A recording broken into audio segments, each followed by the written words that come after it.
NBA legends like the great LeBron James, the incredible sharpshooter Steph Curry, and the Black Mamba, aka Kobe Bryant, have dominated the league for entire generations.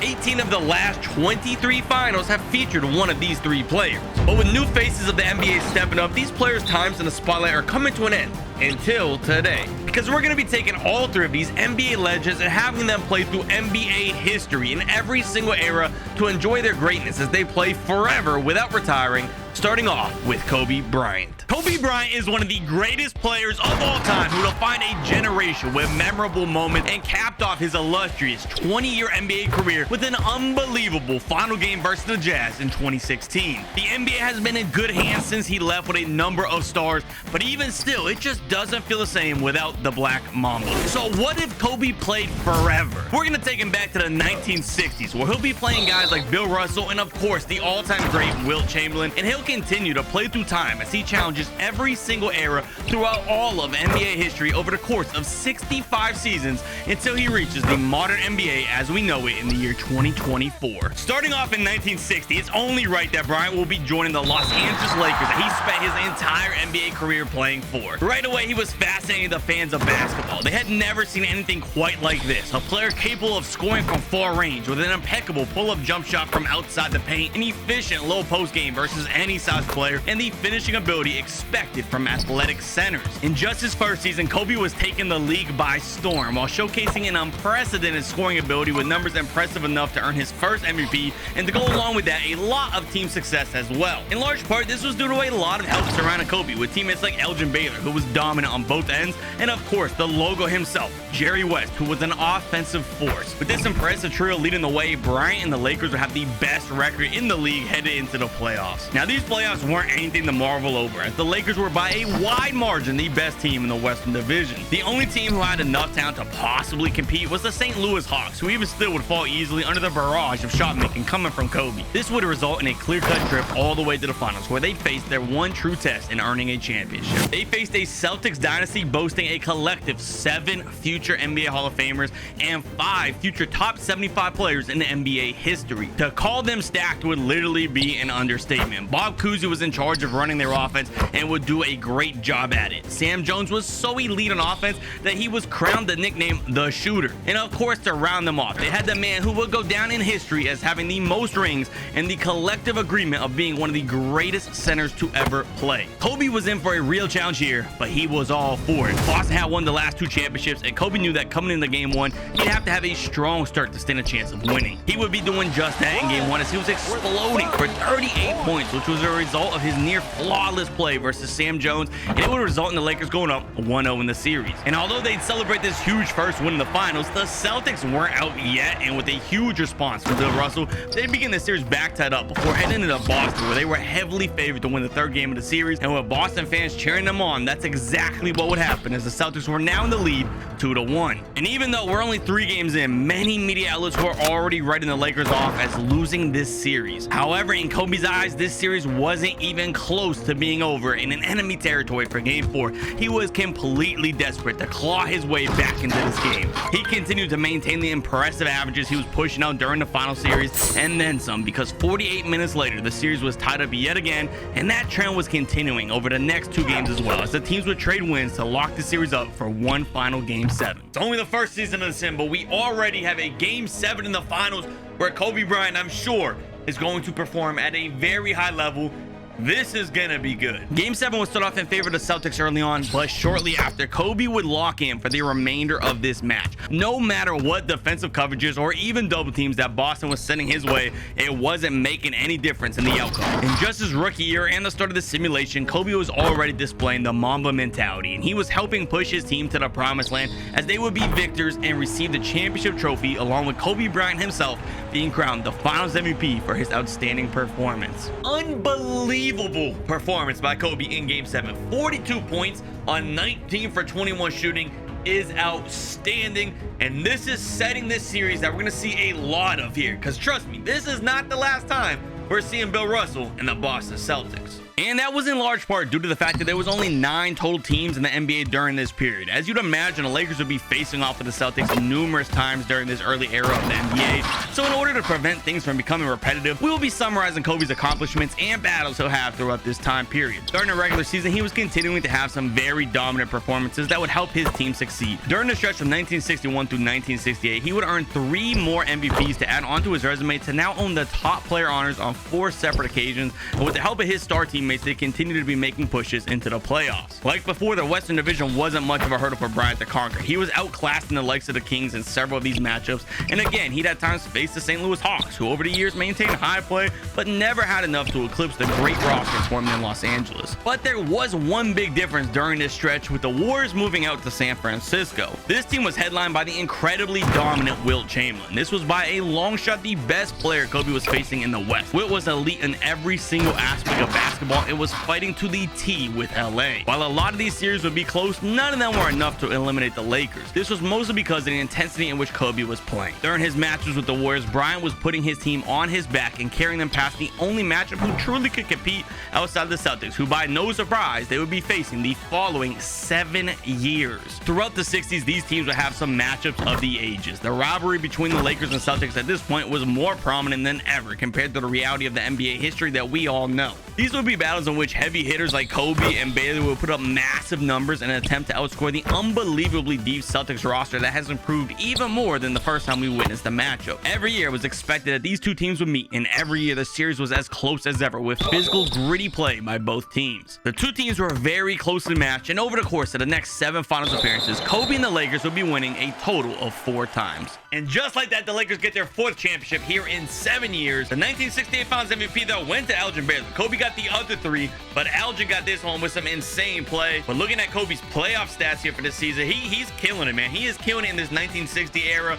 Nobody's really able to stop him. He's like something we've never seen before. And next year, things are going to get a little bit scarier for everyone else, not the Lakers. The Lakers are going to be just fine. That's all because Wilt Chamberlain had been traded to the Lakers in 1969. With no unrestricted free agency in the NBA until 1988, Wilt had forced his way to the Lakers because he was eager to team up with Kobe after losing to him for so many years. Now with Wilt on the team, the Lakers were completely elevated even further than before. Their one weakness the last few years have been a lack of a good starting center, and now they had it. With the new addition to the team, Kobe would have less opportunities with the ball, which would impact his averages slightly and certainly prevent him from earning any MVPs during this time. Instead, the majority of the MVPs during this stretch would go to Kareem on the Bucks, with a couple going to the impressive Willis Reed carrying the Knicks out in New York. But even without any personal accolades during this period, Bryant was still happy because his team had the pleasure of maintaining the best record in the NBA over the course of the next several seasons. They'd go into the playoffs and have absolutely nobody capable of stopping them in the West, and in 1969,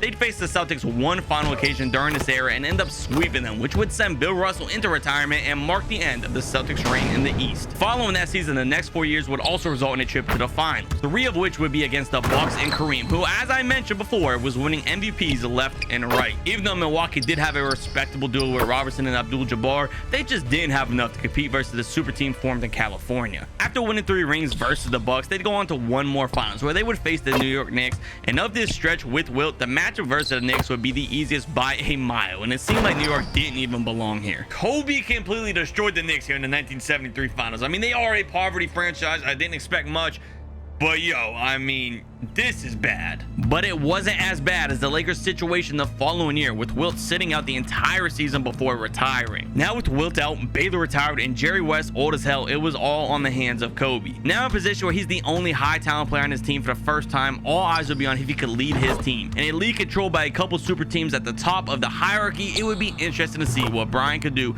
as the lone star for the highly decorated Lakers. And I'll be the first to tell you, Kobe was putting on an absolute show now as the primary option on his team.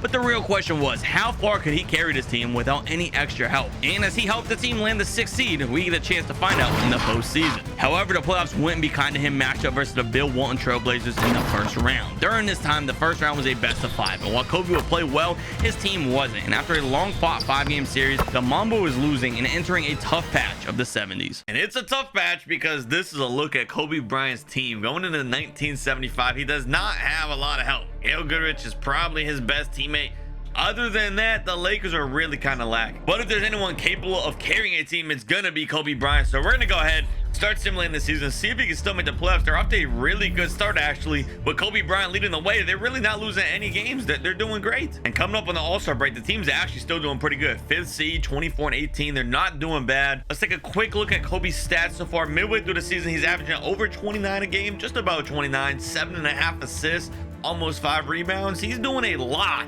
to carry this team all the way. And at the conclusion of the season, Kobe Bryant gets the MVP. 27 points per game. Those dropped a little bit from halfway through the season. 7.6 assists though, a steal and a half. He's doing real solid. Defensive player of the year goes to Kareem Abdul-Jabbar, who Kobe will be getting to know very well starting next season. If you guys know NBA history, you know why. So the Lakers did finish with the 4th seed, 47-35. They're gonna be in the playoffs. They're facing this Warriors team, who I think is a little bit off in this roster. I don't think they get Robert Parrish for like 2 more years. But nonetheless, we're gonna go ahead and simulate the first game. Goes to the Lakers. They're already up 1-0. They're up 2-0. They might be advancing here in this simulation. They do. And now in the next round, they're playing this Spurs team led by George Gervin, the Iceman, who I think is one of the more underrated scorers in NBA history. And they're actually battling it out all the way to a game 7. So we're gonna go ahead and simcast that, see how this ends up turning out. Can the Lakers beat the Spurs? The upset in the second round. Right now, they have the lead, actually. Going into the second half, they have a pretty comfortable lead. The Spurs are fighting back, though. Oh, this one's gonna go down to the wire. We might have a finale finish here. We might have a crazy close finish. Let's see. Oh, it's close. It's close. It's all tied up. I think the Lakers are taking the lead at the free throw line. Spurs are up 2. Let's jump in. All right, here it is, game 7. The Lakers are down by 2. They have the ball. It's got to go to Kobe Bryant. Who is he? Oh, he is on the court. I thought he wasn't there. Kobe has on the left side. His chance for a game 7 win here. He throws it down to Abernathy. What are you doing, Kobe? You got to shoot that. They're not going to. They're fouling. The Lakers end up losing. Kobe Bryant, though, in the game 7 did have 35, 4, and 8. He played well. It just wasn't enough to get the job done, but next year the team does get a little bit better.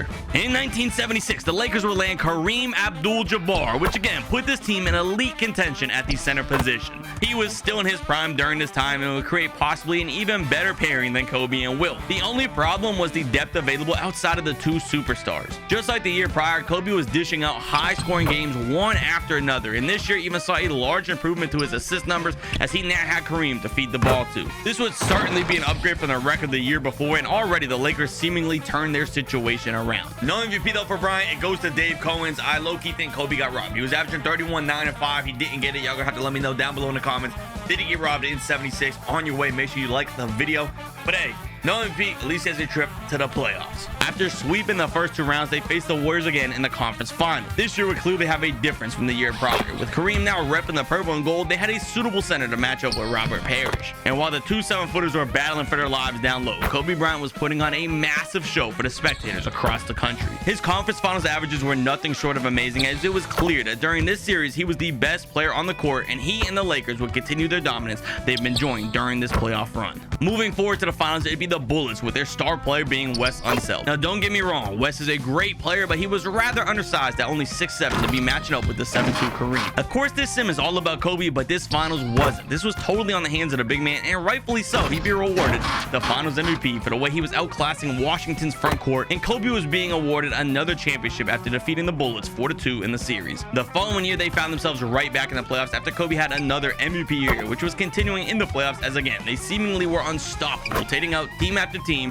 for another finals appearance, this time versus the high-flying Dr. J. While this series Kareem still had the advantage versus the Sixers centers, the difference would be Philly was filled out with offensive firepower with a number of players able to score at a high level. A lot of their success would be dependent on Kobe's ability to outscore both Dr. J and George McGinnis. And while Bryant actually would have a very efficient series with high-scoring outbursts, the lack of depth was finally catching up to the Lakers, and Philly's extensive options would overwhelm the Lakers. A great performance here by Kobe Bryant in the finals. 33 points per game on 56% shooting. Wasn't enough to get it done though. They lost 4-2 to the Sixers, and moving into the next season, I'm not sure they're going to get much better. And here in 78, Kobe with yet another MVP. That's 8 of them things. He's completely in control of the 60s and the 70s. Rookie of the year goes to Will Jones. We got 6-man here, Mickey Johnson. Defensive player is Joe Mayweather. I don't know who half of these guys are. And yet again, the Lakers with a very promising season, 56-26. They're ready to get rolling in the playoffs. And they beat the Jazz in round 1, but it looks like the Warriors are actually giving them some problems. Probably in part because Kareem Abdul-Jabbar is playing injured. So we're going to go ahead and simulate the rest of this round. Ooh, and the Lakers The Lakers fall short, man. They don't even make it to the conference finals this year. And again, the following year, in 79, Kobe was back in the finals versus the Sixers once more. But down 3-2 in the series, things may have been slipping away late in Game 6. We're here in this Game 6 in the final moments. Kobe Bryant and the Lakers are down by 2. They're losing the series 3-2, so they have to win this game or they're out of the series. Kobe Bryant is in the corner. They need to get the ball in Kobe's hand. It looks like Kobe actually has his dad defending him. Joe Bryant, Kobe over his father to tie the game. Yo, that is a mind fuck scoring on your own dad. The Sixers now have an opportunity to respond. It looks like Kobe's dad got benched after that. They say, yo, you get sunned by your son, you're out of here. Down low, Mix, his lay is good. They take the lead again. The Lakers, I don't know if they have any timeouts or if they're just not choosing to use one. They're down by 2 still. Allen has the ball. It's got to be Kareem or it's got to be Kobe, preferably Kobe. Kobe in the post. They get it down to him. World be free on him. Kobe to drive. Nowhere to go. Kobe to step back, creating space over him. Oh, it's off. Kareem can't get the board. And Bibby's fouled. Kobe just came up short in the clutch.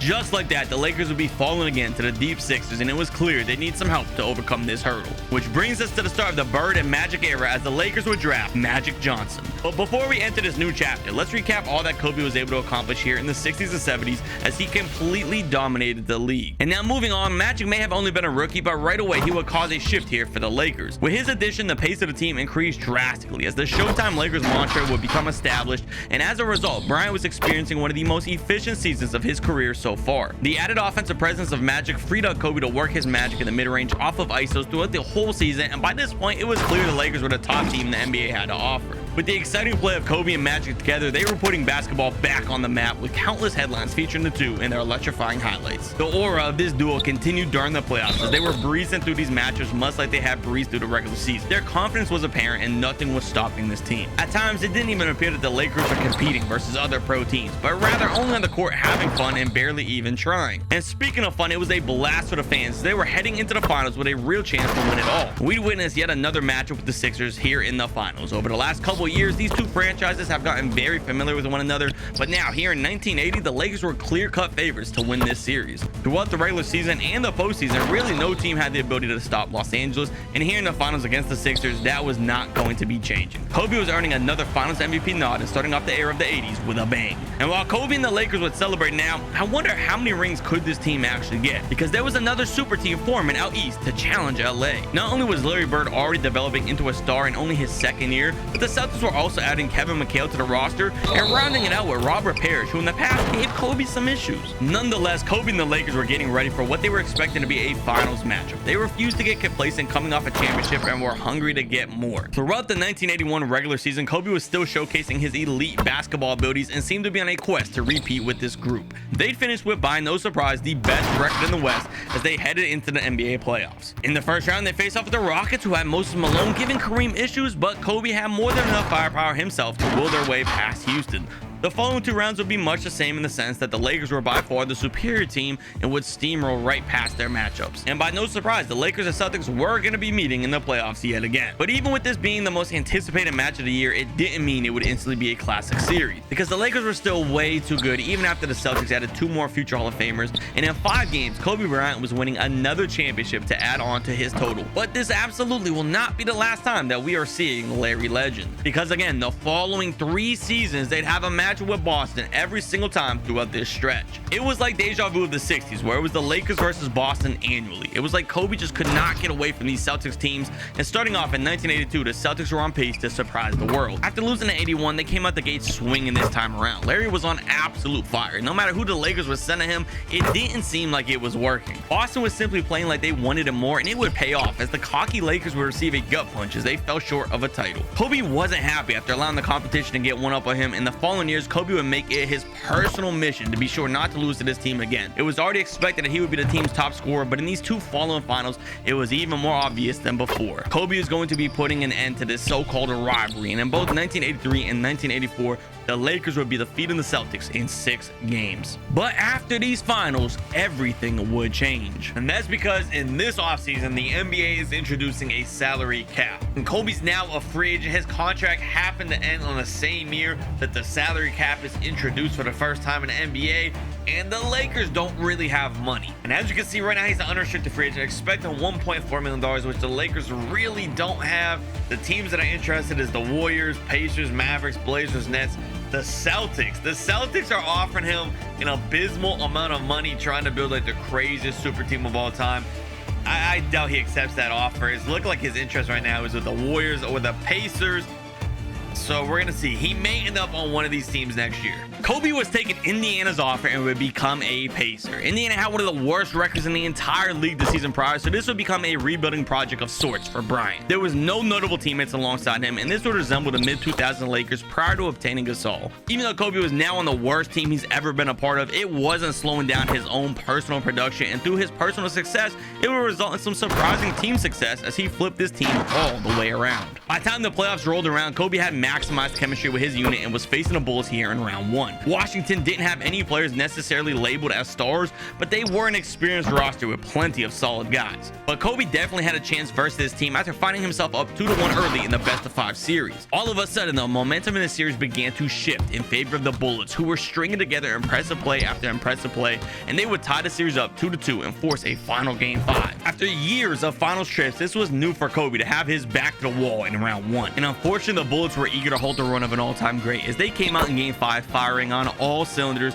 and it would be a bloodbath for Indiana as Kobe would lose the pivotal Game 5. And I'm not quite sure it's going to get much better. This is Kobe's team for the foreseeable future. He does get Reggie Miller to join the team in a couple years in the draft, but for now, he does not have a lot of help. Kellogg is at least decent. He had like 20 points per game last season, can shoot a little bit, but everyone else is really not too good. So we're going to go ahead and start simulating the season, see how far Kobe can get here and see if he can make it to Reggie Miller. But his contract ends shortly after they get Reggie, so I don't even know if he's going to stick around with the Pacers to try to grow with Reggie Miller, or he's going to leave him for another team. It's all going to be up to the 2K sim, but let's see how far he can take the team. And it's not off to a good start. They started off much better last season. They might not even make the playoffs. That insult to injury, Kobe's old teammate Magic Johnson is getting MVP this year. Sixth man of the year, Eddie Johnson. Hakeem Olajuwon gets Defensive Player of the Year in what, his second season, I think this is. John Bagley, most improved and coach of the year, goes to the Sixers. Kobe was still able to get all NBA first team, which means he beat out Michael Jordan for it. So that's pretty good. Let's look at his stats. 24 points per game, a lot lower. They're probably double teaming him a lot this season. 55% from the field is still pretty solid though. And the last thing I want to check is their standings, see if they made the playoffs. It looks like they did. They're below 500, so they're on some like OG Michael Jordan making the playoffs below 500. 7th seed, they're playing Isaiah Thomas and the Pistons. I can't imagine that they're going to do very well versus them. We'll simulate a game. The Pistons are up. They're probably going to go up 2-0. Yeah, I don't think Kobe really stands a chance. He ends up getting swept in round one. This is not going to be a good stretch. And here in 87, it's really not looking good coming up to the end of the season. 17-48 right now, 11th seed. They're not going to be making the playoffs whatsoever this year. Man, I thought Kobe could at least will them into the playoffs in this 80s era where it's pretty weak matchups. Was he maybe getting carried out here by Magic Johnson, Kareem, and Wilt Chamberlain? It's looking like it. They're definitely missing the playoffs this year. Well, this is definitely part of the problem. Kobe missed almost 20 games, about 26 points per game. His teammates actually did some pretty decent production here. A lot of guys in double-digit scoring. They didn't do terrible. It just wasn't good enough to make the playoffs at 87. The one saving grace for the Pacers is in 87. They ended up getting Reggie Miller. I don't know how great he's going to pair with Kobe, but without a doubt, he's his best teammate he's had yet in Indiana. He's a pretty solid player as a rookie. 75 driving layup already, 82 three-point shot. I think that's going to be huge, helping space the floor for Kobe, giving him a little bit more space. He's even a decent defender. 66 perimeter defense, not too bad as a rookie. 6'7". I think we can make the Reggie Miller and Kobe duo work. So let's go ahead and simulate, see if maybe they can get back in the playoffs now that they added Reggie. And I don't really believe it. We don't have the Pacers in the playoffs at all, even after adding Reggie Miller. It turns out they actually just barely missed it. They were the 9th seed. I mean, they missed about 4 games. So I don't know if I can say just barely missed it. They missed it by quite a bit. But we're going to experience another playoffs without Kobe Bryant. And looking at the stats, Reggie really was not a lot of help. I expected him to do it a little bit more. 13 points a game. 43% from 3. At least he was hitting some threes, one a game. I mean, it's not a 3-point shooting area. You're not going to see a ton of them during this period. Kobe is still trying to claw his way to carry this team. He's got 1 year left on his contract. So if they don't make any progress next year, I would not be surprised if he ends up leaving. And it ended up being another championship for the Boston Celtics. Larry Bird taking home another finals MVP. We're gonna have to go into this next season and see, can Kobe Bryant get back in these playoffs? In 1989, Reggie Miller was starting to improve quickly, which was a huge breath of fresh air. Kobe desperately needed some help offensively to reduce the amount of double teams he was experiencing. With Miller now averaging closer to 19 points per game, Kobe had a drastic upgrade in real estate to work with on the court. This would help lead to a large increase in record for the Pacers, and they'd finally be back in the playoffs where in round one they'd face Patrick Ewing and the Knicks. In a few years, this Knicks team will be a formidable force in the East, but for now they're more than manageable and lacked enough perimeter defense to stop both Miller and Kobe. As Kobe was overcoming the Knicks, it was a huge relief after years of struggling here in Indiana, but the job wasn't finished, and here in round two they were facing Larry Bird once again. And that's exactly where this season would be ending, with Larry Bird being too much for Indiana to keep up with. And now after several seasons with the Pacers, it makes you wonder, how much longer will Kobe settle for early playoff bounces, and can Kobe coexist in the court with Reggie Miller here in Indiana? With Kobe on his contract year, he's entering free agency again, and it makes you wonder, is Kobe gonna stick it out here in Indiana? A rebuilding process. They've been losing for years, but he does now have a potential co-star in Reggie Miller. We all know Kobe is all about winning, so it's going to be interesting to see how this year's free agency plays out. And as we can see, pretty much every team in the league is interested in Kobe. Every single team is sending him some different offers, all varying. The Pacers can't offer the most money, and they gave him a player option. I would not be opposed to him staying in Indiana. It would be a fantastic divisional rival with the Chicago Bulls going into the 90s. You have Scottie and MJ versus Kobe and Reggie Miller. Those two duos clashing out in all of the 90s would be really cool. I would not be opposed either, but the Knicks, I think that could be a cool fit for him. The Rockets, I'm sure he'd get back into winning. You got Hakeem Olajuwon, you got Kobe. I'm almost positive they would start winning some games. Even the Hawks could be cool with Dominique Wilkins. But honestly, I would really like to see him stay with the Pacers. So fingers crossed. Let's go ahead, find out who Kobe Bryant is going to sign with.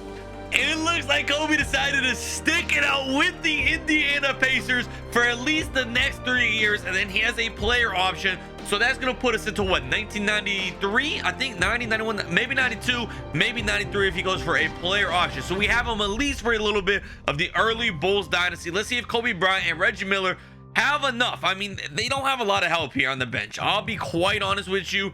But maybe these two stars can get it done and beat Michael Jordan. But before we look at how the next chapter of the Pacers turns out, let's take a look at Kobe's accolades throughout the Bird and Magic era, where Bryant had tons of success. And moving into 1990, it was already seeming like Kobe made the right choice. Reggie Miller was having a true breakout season and would be making his first All-Star appearance of his career. Now Kobe and Reggie were looking like a legit duo together and would have their best season by far. In the playoffs, Kobe was getting his revenge versus an aged Larry Bird before defeating the Knicks in round two for the second year in a row to eventually have his first run-in with the Chicago Bulls. In the first of what will probably be many battles, who will be coming on top this year? This matchup was definitely living up to the hype, as these two all-time greats were both clashing in their prime. Their playstyle was very similar, and with them attacking and defending each other every possession, all the fans were on the edge of their seat, eager to see how this one would play out. And unfortunately, the way the first game would play out was not how Kobe expected, because even though Kobe would slightly edge out MJ in scoring, Jordan was taking home game one in front of his home fans. But that was the last time Jordan was going to taste victory this season, because Bryant kicked things up to another gear after the loss and followed that loss with win after win after win against MJ. In our reality, Kobe struck comparisons to Jordan, but in this reality, he seemed to be the superior, at least by this point. The conference finals ended up being a gentleman's sweep, and Jordan's hope of his first championship would be ending here. And for his first finals since leaving the Lakers so many years ago, they're up against the Utah Jazz. The Jazz do have some fantastic pieces like John Stockton. They got some decent bench players, Edwards, Bailey, Malone.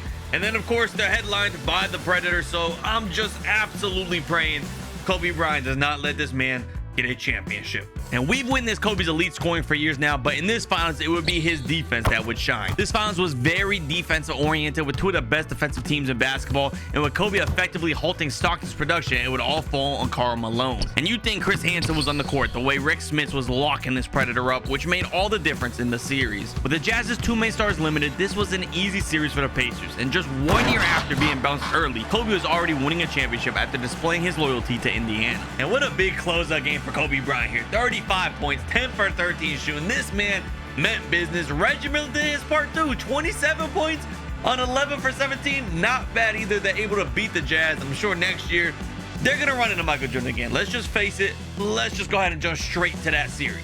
And just as I predicted, Kobe was facing Mike for the second year in a row. But if I had to predict, I think this series would be a lot closer this time. Kobe and Jordan are possibly the two most competitive players ever, and I assumed Jordan would retaliate from last year's defeat. But to my amaze, I was completely wrong, because Kobe was yet again outclassing the Bulls in only 5 games for another trip to the finals, which would afford Kobe Bryant the chance to take out his old team. Could Bryant get things done here and begin his dynasty with Indiana, or would Magic and the Lakers halt his dreams? We'd have to wait to see, but one thing that was for sure was the paint was not as well protected as the early 80s. This Lakers team was a shell of its former selves and no longer had Kareem at center, but they still had Magic, who was still trying to squeeze in one more championship. While Johnson was actually able to get LA 2 wins, it wasn't enough to outlast Kobe in this series, who was now repeating and starting what may soon be the next big dynasty in NBA history, while Kobe would pay tribute to the court and the team that he called home for so very long. And it really was looking to be a dynasty in the making, as the next year, yet again, Kobe was triumphing past the Bulls, and it left me questioning if Jordan really only won so many rings because of the level of competition. Because with Kobe in the league, Mike hasn't had any success whatsoever, and Kobe being Kobe was starting to talk a lot of trash. Bryant would go on to defeat the Jazz in the finals again that year, before another playoff run in 1993 that didn't even feature Jordan, as he was upset in the first round by Charlotte, which would send him into retirement. And with no Michael Jordan in the 93 playoffs, the Pacers walked straight to finals, where they're going to be facing the Portland Trail Blazers for a chance for, what is this,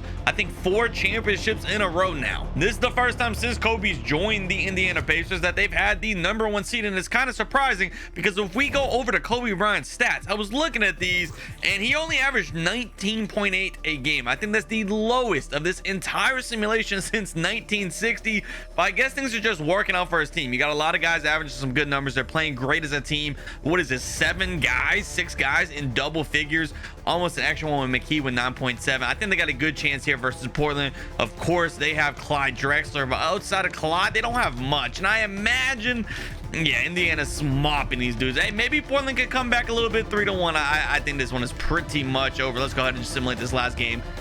Indiana's gonna win yet another championship, and is gonna be going to Kobe Bryant for Finals MVP by no surprise. But Kobe is a free agent again. He accepted that player option. That's how we got here, but he's no longer under contract, so we have yet another year of free agency. And free agency was as simple as that. He's back on the Pacers 4 more years, which is going to push us out to 1997. So the 2 years without Mike, and then 2 years after Mike gets back. In the first year without Jordan in the league, this would be as easy as a path to the NBA Finals as ever. The first round was a quick pit stop with the Hornets to go into the second round, where they'd run into a mid-tier Cavs team in a series that wouldn't last very long, until they'd actually play the Bulls again, but this time without Jordan and only Pippen. Chicago couldn't defeat Kobe even with one of the greatest players ever, so now that he was no longer on the team, this would be an easy matchup for the Pacers to make a push to the finals, where they'd face Phoenix. And the only problem in these finals was that Reggie Miller was out for the season with an injury. Now with the MVP Charles Barkley leading the way for Phoenix, this would be Kobe's biggest challenge yet. The Black Mamba had a chance to win a championship as the sole All-Star and was confident that he could. However, things weren't starting off well for him, as things started off in Phoenix's home court, and with Barkley averaging nearly a triple-double for the season, his production was difficult to keep up with, as the Suns were off to an early 2-0 lead. Things may have been looking down for the Pacers, but we know what Kobe is capable of with his back to the wall, and for the millionth time, he was showing it. The past few years, the team's scoring was more spread out, with Kobe averaging lower numbers, but when he needed to step up the most, he was ready to do so, and was fighting for his team to get back into the series, and quickly went up 3-2, but Game 6 was close late, and Phoenix was trying to force a Game 7. Game 6 is coming down to the wire. The Pacers do have the 2-point lead, but Phoenix has possession of the ball still with 43 seconds remaining in this game. They have time to tie this thing up or take the lead. Sabalos with a little spin, and that's great defense. He goes out of bounds, and now Indiana has a chance to take the lead. Coach is not happy at all. The Pacers with it now. They inbounded it to Fleming. Keep in mind, Reggie Miller is currently hurt. He is not in the game. Kobe Bryant is here, though. Kobe's not touching it. Rick Smith, he's been a huge piece. Sets the screen. Kobe down low in the post. Kobe, the little hop, the pull-up jumper. It's off. Kobe misses. Charles Barkley around, mound, rebound, gets the rebound. And now this guy has the ball. I don't even know who that is. Sabalos with it now. Number 30 at the top. 16 seconds left. 2 seconds separated shot clock and game clock. He's driving to the paint. Sabalos to pull up. Oh, his is off. Almost exact same as Kobe's, and Smits is headed to the line. Rick Smith's first free throw, he makes it. If he makes the second one, that could be the dagger that does it. Free throw number 2, it's good. The Pacers have a 4-point lead. Phoenix takes a timeout. I'd be shocked if the Suns end up pulling this one off. This is not a three-point shooting league at this moment, so hitting 2 threes in a situation like this is unlikely. So they're probably going to go for the quick 2 and the steal. Charles Barkley in the corner. He pumps. He does shoot the 3. Barkley, bang! Barkley gets it in. As I'm just saying, they can't shoot threes. And now the Indiana Pacers have to get an inbounder. They're looking for an inbounder. They get it to Fleming. He gets foul, sent to the line. Oh my God. Fleming just misses the first free throw. This is going to be a photo finish. Fleming, you got to hit the second free throw. He makes the second one. It's a 2-point lead now. It doesn't look like Phoenix has any timeouts, or they're not using it. 8 seconds left. They have to go quick. Ainge with the ball. It's not going to be Charles Barkley. You can live with this. You can live with this. Sabalos for 3 in the win. Oh, it's off. It's off. And the Pacers are NBA champions yet again. It does not seem like any team in the entire league can beat this Pacers team, headlined by Kobe Bryant and Reggie Miller. But this time, no Reggie Miller. It's all Kobe Bryant winning this ring for his team.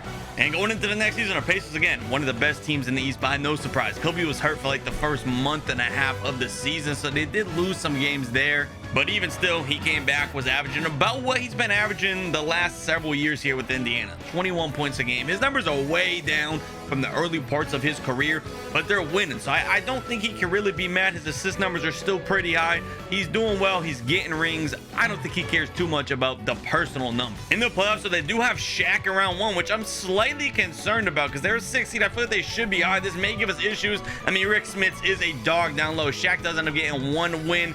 Yo, it's going to a game 5. We're gonna have to simulate this game 5. The Pacers could get dropped in round 1. I'd actually be shocked. They're blowing them out though. Kobe was not about to lose this game 5. We're gonna have to see how many points he scored. I got a feeling this man went up for like 40-50 points. He's dominating the Magic as they advance. 32 points for Kobe, 13 for 18. He was not playing around. They got the Bullets in round 2, who are a higher seed. Let's see if they can put up a fight here. The Pacers are smoking them. Charlotte, I feel like the Pacers are gonna blow them out as well. Or they might just lose in 7 games, man. Let me look at this game 7. I'm actually, wow. The game 7 was super close as well. The Hornets ended up winning by 2. I would have loved to simcast that and watch those final moments. I was just so confident that the Pacers were going to win in about 4 or 5.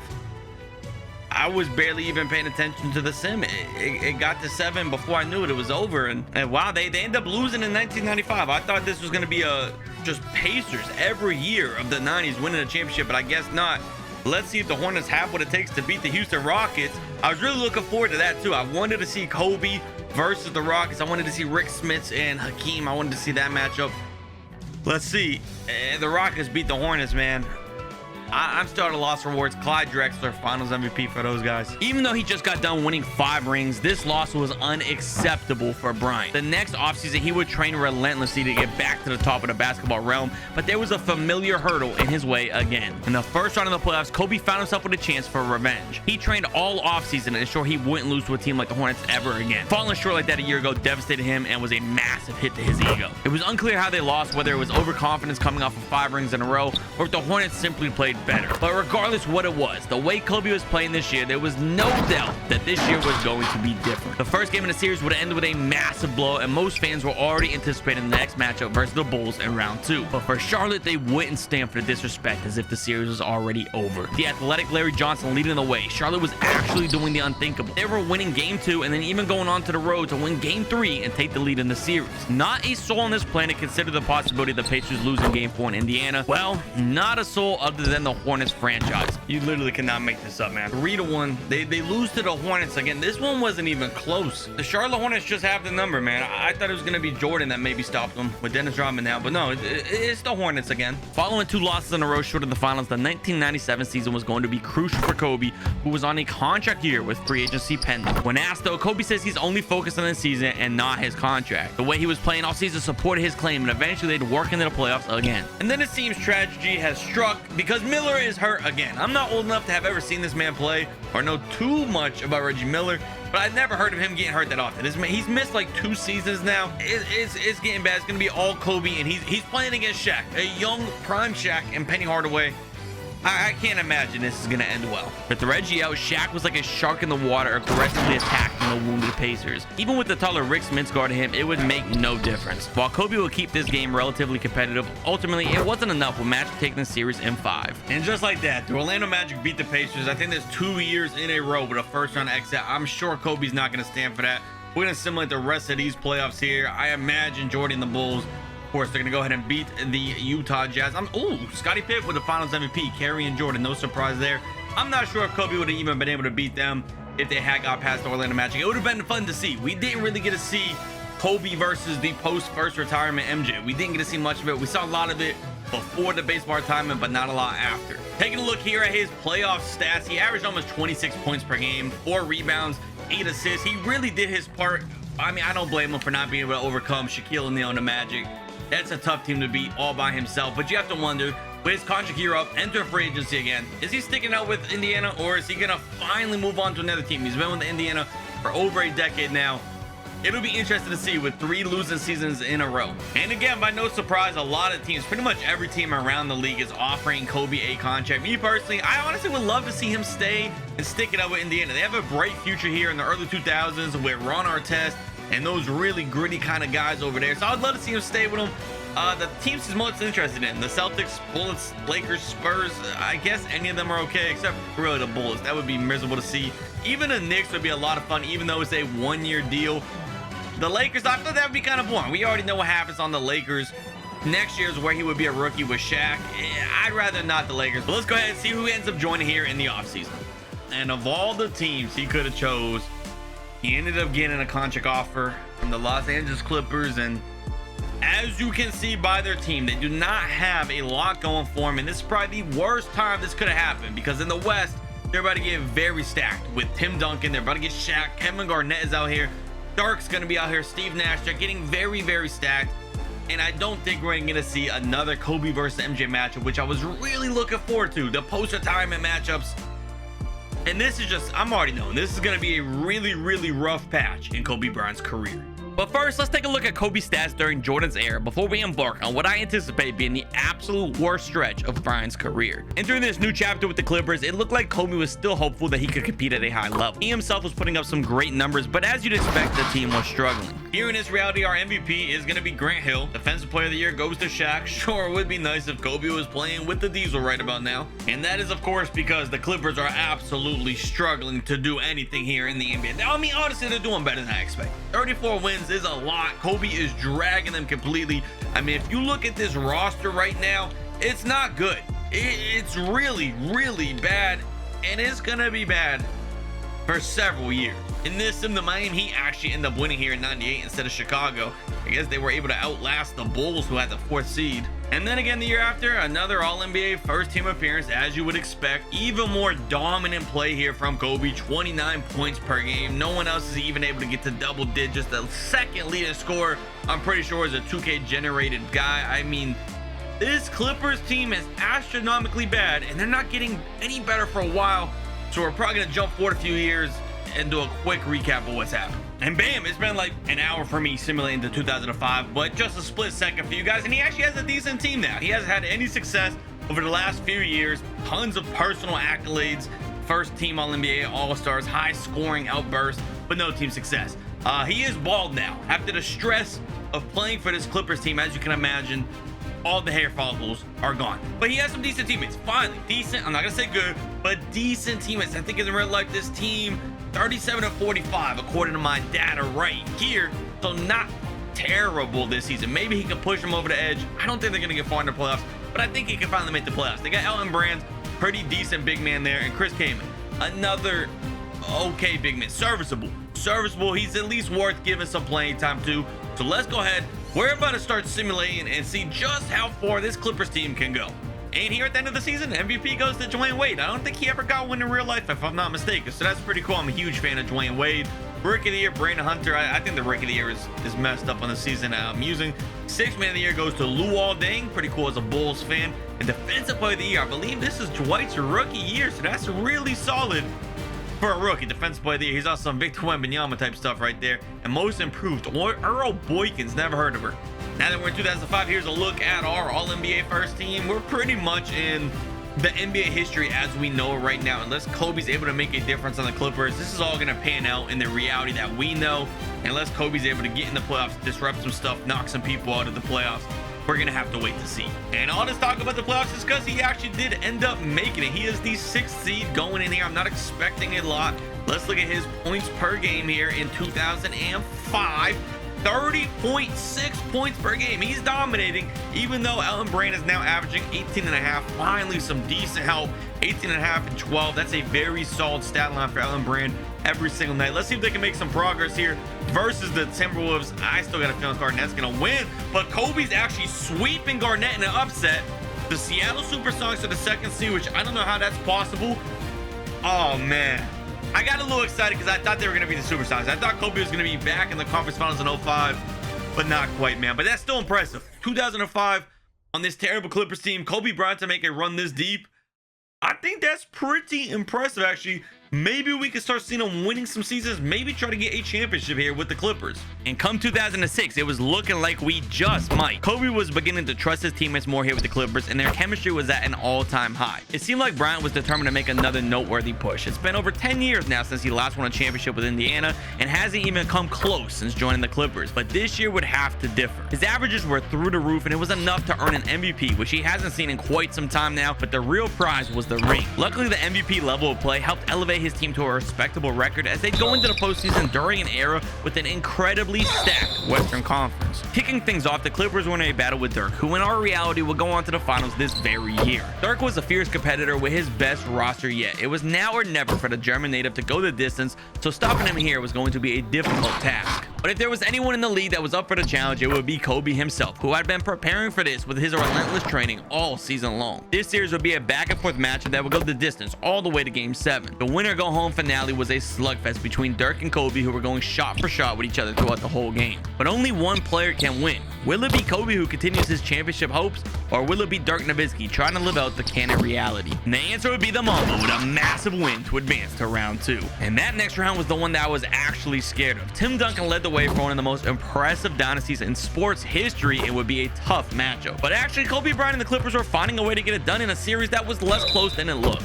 This series did end up going to 7 games, but it was not as close as it looks. The Clippers ended up winning their 4 games pretty easily, and the 3 that the Spurs won were very close, could have went either way. So it's pretty clear that the Clippers were the better team in this series, which is kind of surprising because the Spurs actually won 2 of the 3 championships that Kobe normally would have got with the Lakers in the early 2000s, and the Sixers won that other one. So I'm surprised the Spurs did not do a little bit better. Moving into the Western Conference Finals, it was against the 8-seeded Timberwolves, who were being led by the superstar Kevin Garnett. These matchups were against some of the all-time best power forwards, but the Wolves would have the weakest supporting cast, which made this the easiest run that Kobe's experienced here in this run. The Clippers would be taking this one home and headed to a finals appearance for the first time in forever. And I guess this is Kobe's reward for making it through the gauntlet of playing the top 3 power forwards in NBA history, because he's playing the Knicks. The Miami Heat ended up losing to the Knicks in the conference finals, and this Knicks team is honestly nothing special at all. Stephon Marbury is their best player. I got a feeling that Kobe can beat these guys and actually get a championship with the Clippers, which is mind-boggling to me because that team has not been able to win a single ring in franchise history. So the fact that Kobe Bryant is able to elevate them to that next level, I think that says a lot about the Black Mamba. I was definitely right with how easy this series would be for Kobe, at least in relation to the previous 3 rounds that he endured. In this finals, he was putting up some of the most impressive averages we've seen in the NBA finals, and it was carrying his team all the way because it was more than enough to earn them the ring after a short 5-game series. Kobe was now engraved in the Clippers history, but the following years weren't as fruitful as 2006. Well, here in 2007, Kobe ends up losing in round 1 in 7 games. I think in large part is because Elton Brand was injured, his second best teammate. Kobe was playing with an ankle sprain as well, so he was playing through that. They were up 3-1, but Phoenix ended up coming back. His averages for that series, even through the ankle sprain, were still pretty good. 26.4, 6, and 8.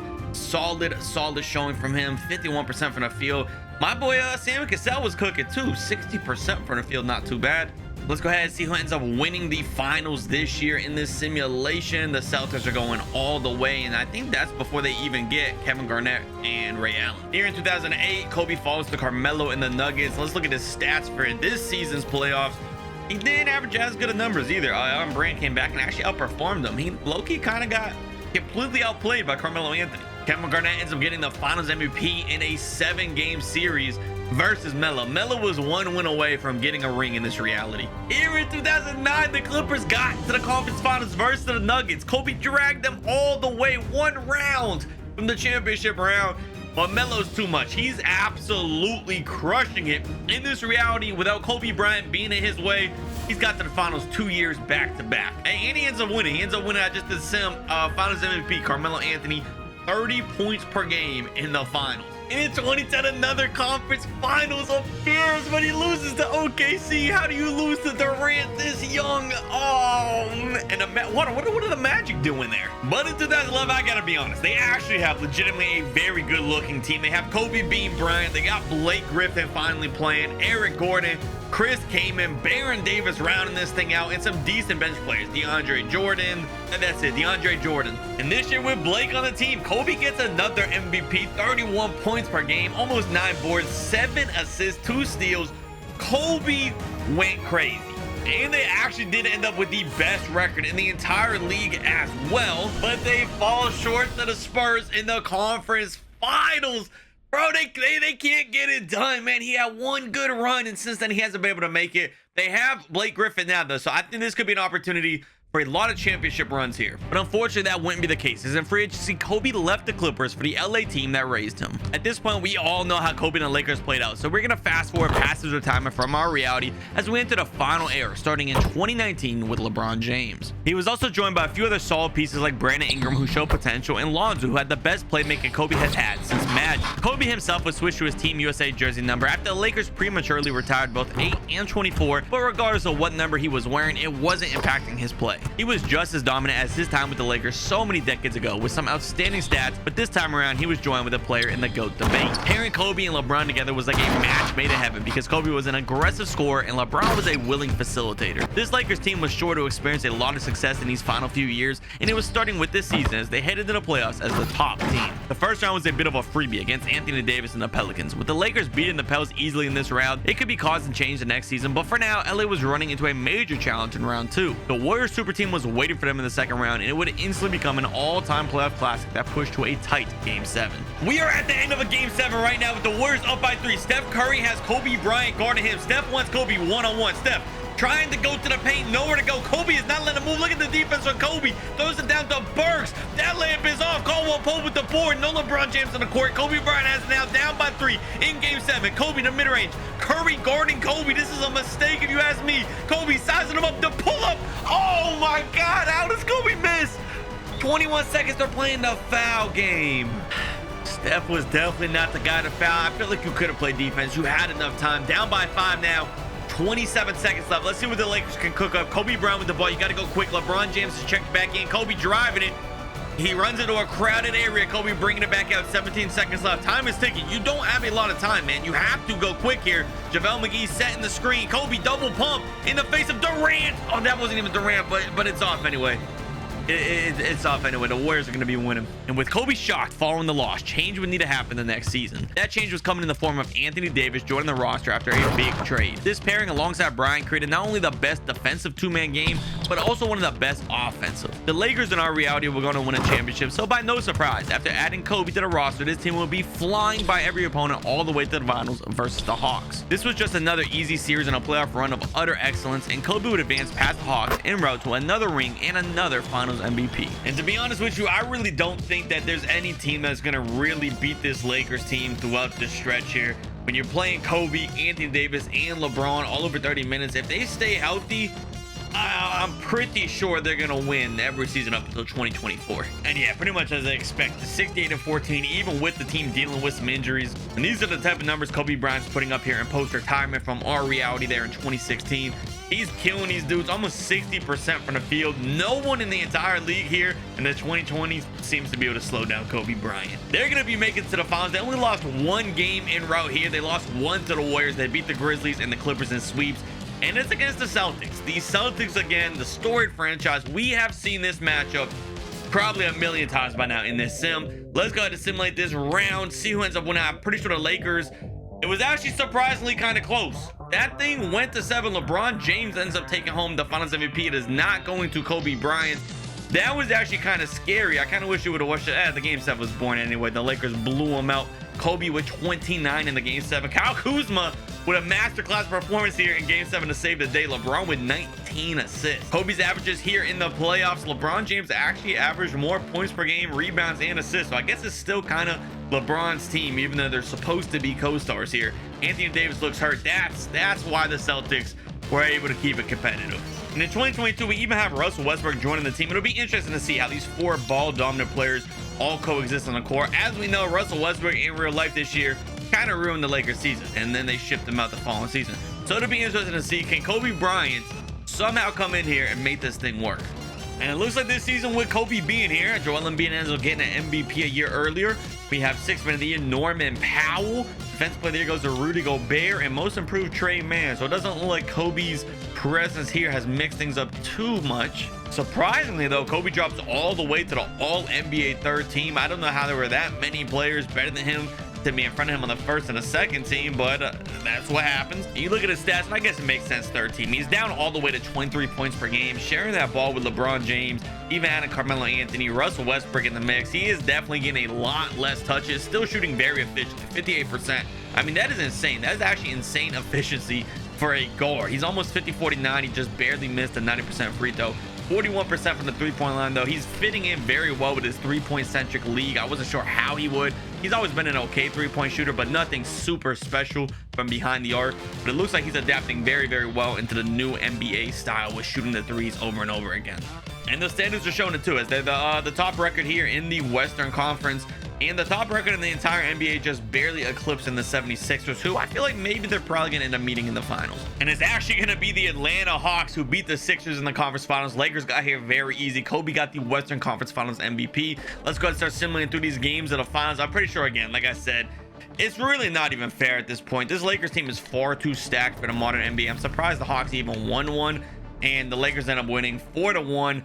Kobe Bryant gets another finals MVP here with 25 points per game. Not too crazy for what Kobe's capable of, but again, with all the hands in the kitchen there, that's pretty impressive for Kobe. We have 2 seasons left going into 2023. He's gonna have to get past Nikola Jokic, who's on an absolute mission to win another championship. And again, in 2023, we have some changes. Like I mentioned, no longer have Westbrook. They shipped him out. They got D'Angelo Russell. They have Reeves, who is starting to rise up in this association here. I would not be surprised if maybe Kobe Bryant slides to the 3. They play LeBron at the 4, Anthony Davis at the 5. I can see it happening, man. That would be one hell of a starting lineup offensively here with these 5. They also have Vanderbilt, which is a fantastic player, Rui Hachimura, Dennis Schroeder. I mean, this team is pretty stacked here at this point. I would not be surprised if they maybe get more than 72 wins this season. And this year we actually have a Kobe Bryant MVP, man. With all these added hands, you would think he wouldn't get enough touches, but the Black Mamba is still finding a way. Almost 29 points a game, 8 rebounds, 7.5 assists, and he actually got a Defensive Player of the Year. In the 64 years this man has played in the simulation, he has yet to get a single Defensive Player of the Year. So that is super exciting to see with his 2 steals, almost a block a night, finally being rewarded for being an elite defender. And this time around, he did get the All-NBA first team honors. Thank goodness. That 3rd team was kind of disrespectful. His team did finish with the 1st seed again. We're going to simulate here versus the Memphis Grizzlies. He beats Ja. They have the Suns up next, who I think do have Kevin Durant at this point. And then the Denver Nuggets. They have to outlast the Denver Nuggets and Jokic here in the conference finals. This is who they lost this year in real life to. And let's see if they can beat him now. The only difference is they added Kobe Bryant. Is that enough to get the job done? Nikola cannot beat Kobe. LeBron James does get the Western Conference Finals MVP though, and the Hawks again. Yo, I don't know what it is. 2K loves the Atlanta Hawks. They always end up in these finals in these sims when I do like the early 2020s, and the Lakers just blowing these dudes straight out the water. They couldn't even get a win this year. LA wins it again. Kobe Bryant, another Finals MVP, 36-7-7 in the finals with almost 3 steals a game, over a block a game.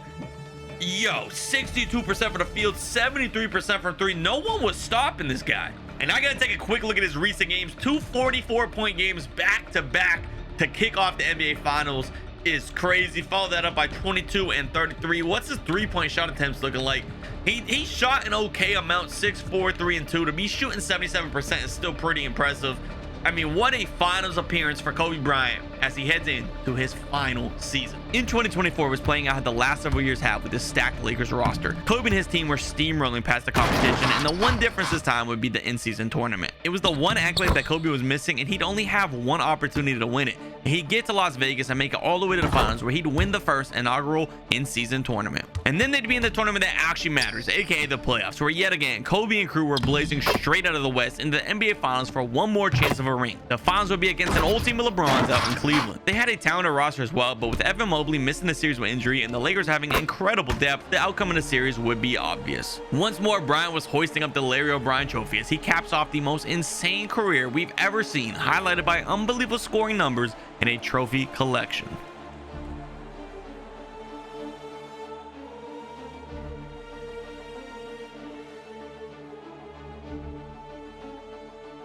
Steph Curry is the greatest shooter of all time and has completely revolutionized the game. Now we have a league where every single player is looking to get the three whenever possible, and even centers are stretching out beyond the arc. His shooting has completely shifted the league, but what if this revolution started earlier? We're gonna find out by going back to the 1960s, where we'll be starting Steph's career as he plays forever through every era and matches up with the greats of their time, all while seeing how his shooting would redefine every generation of the sport all the way back to the modern day 2024.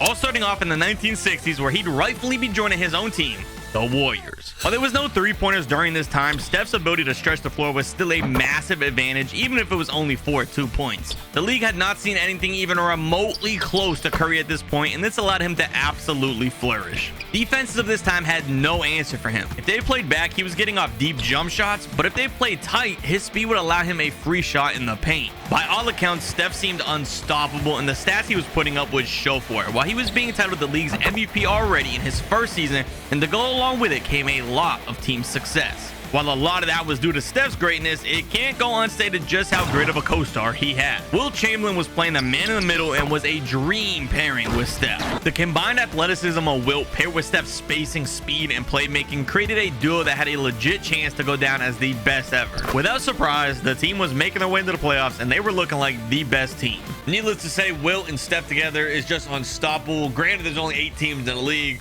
but 78-4 is just crazy. And that craziness was continuing in the NBA playoffs, with round 1 being against the Syracuse Nationals. The Nationals really didn't stand any chance here versus Steph. This first round was simply a formality that had to take place and would end in a sweep before the actual challenge. Because moving to round 2, the great Bill Russell was on the other end. Of course, paired with other all-time greats like Kuzi, they would be a formidable opponent, or at least you'd expect them to be. All until Steph completely flipped the entire league around and showed that he was head and shoulders above everyone else in this era. His speed and quickness was just far too much for anybody to try to defend him, and you can't help on D because he had an outlet to Wilt Chamberlain every single time. There was absolutely nothing Boston could do, and the Warriors were steamrolling by them as well. And now they find themselves in the NBA Finals thanks to the 60s only having 2 rounds. While the Hawks were the best team in the West this year, they still hadn't come close to the magnificence of Steph and Wilt together. These finals would be just as underwhelming as the rest of the playoffs have been, and already in year 1, Curry is being crowned a champion in this era, but the question remains on just how much he'll alter this time period.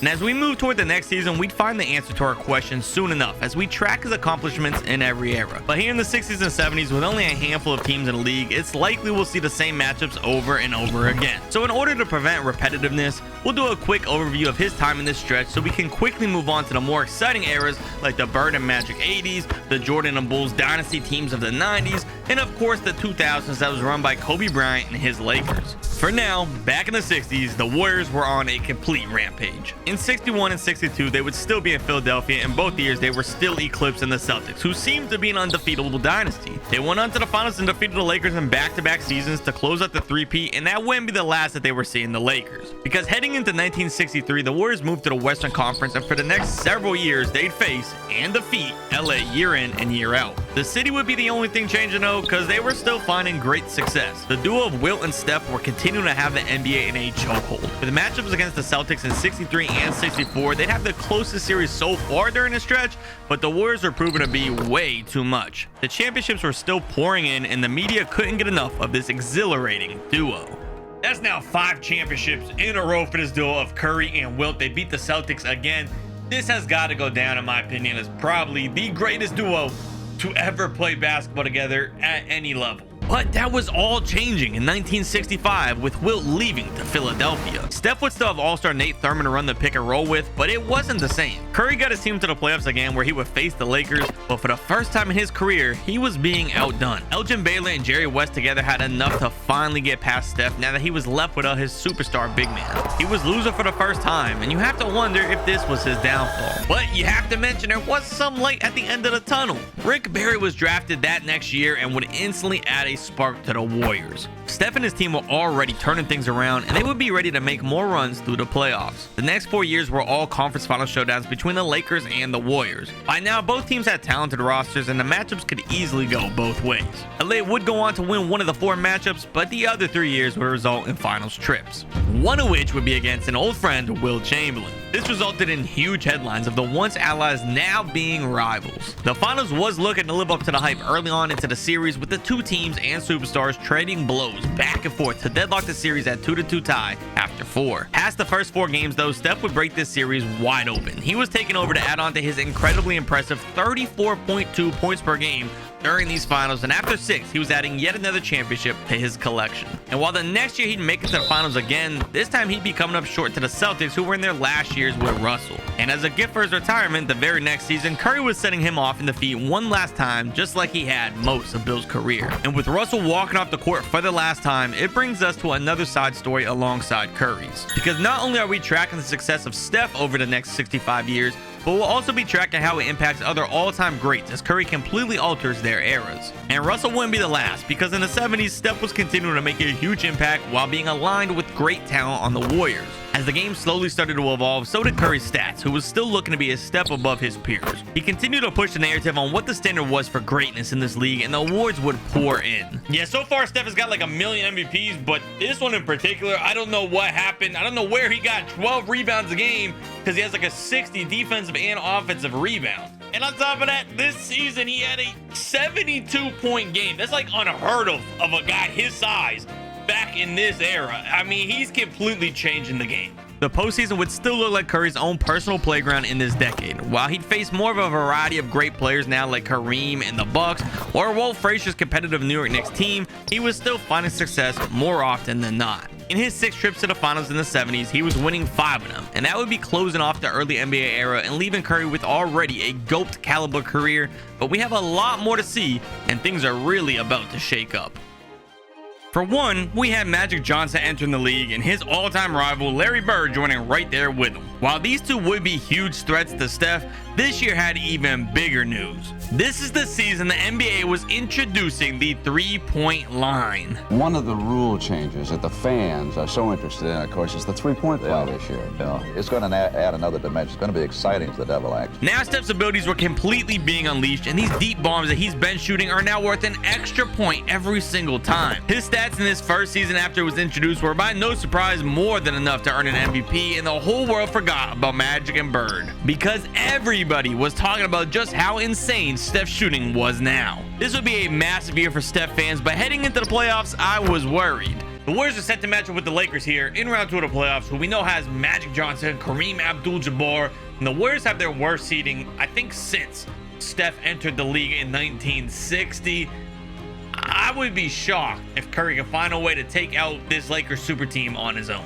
Although it was looking like Steph might be proving me wrong early on in this series, because while the first game Magic Johnson was far too much for the Warriors to keep up with, the second game on the road, Steph was on an absolute mission to keep his team fighting. With a massive performance, Curry was showing that he was still the big talk of the league, and he was helping his team have this series tied up. However, the Lakers were swinging things back in their favor with a big Kareem game 3, and late in game 4, Steph risked going down 3-1. With just shy of a minute remaining, the Warriors are down by 5 to the Lakers. They're risking going down in the series 3-1, which would be next to impossible to come back from, especially with Magic and Kareem. But Curry, he has a chance to get this thing tied. He draws the foul. Both free throws are good from Steph. There's still plenty of time here, especially with as good of a shooter as Steph is, where they can still come out on top in this match, tie the series up, and have a chance to move on to the conference finals.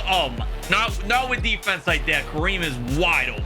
Warriors now on the other end. This is huge. I mean, Steph has to do something. If you want to start this 80s era right, man, you need to do something this season. Start things off right. You need to win this game. Steph serving the field, pump fakes. He's in the post. Steph does not have a post game to be down there like that. They're swinging around. I don't even know who half these guys on the team are. Steph doesn't have the ball. This guy's taking a pull-up fade. He sinks it. They're gonna have to play the foul game now. I just realized the Lakers don't even have Magic out there. Whoever that point guard is, he hit both free throws. Now Steph needs a three. If you're gonna win here, you could have just pulled it. Look at all that space. Steph is choking. All of that space. How do you not score there? They're going down 3-1. Unfortunately for the Warriors, things were going to be out of reach here. Magic Johnson was running away with this thing and looked to be a new top PG in town. But I'm not really sure you can even blame Steph. I think without a doubt, Steph's biggest issue here is his team. I mean, he does have like year 3 or 4 Robert Parrish here, who's not here for much longer. And then other than that, it's just a bunch of not good players. You really can't expect him to do too much when this is what is built around him. I mean, granted, his own personal playoff performance this year wasn't too great, where he's normally really good in the postseason. 24.5 points per game. He's probably getting doubled a lot. I'm not really sure how much better he can do than this.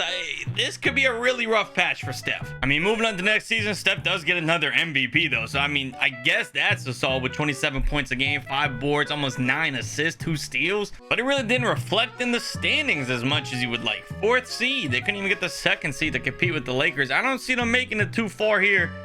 They might be able to get to the conference finals and play the Lakers there, but I don't see them beating them. Their round 1 matchup against the Suns, and actually they'll play the Lakers in round 2 if they beat the Suns here in round 1. Phoenix's team doesn't look too great. Dennis Johnson's probably the most notable name on this list, but they're probably still better than the Warriors outside of Steph. Let's go ahead and simulate this round, see if they can beat the Suns, advance round 2, play the Lakers. They do. They end up winning 3-1. But I mean, there's no way they're beating this team. Magic Johnson, Kareem, who cares about anyone else? How do you get by these two?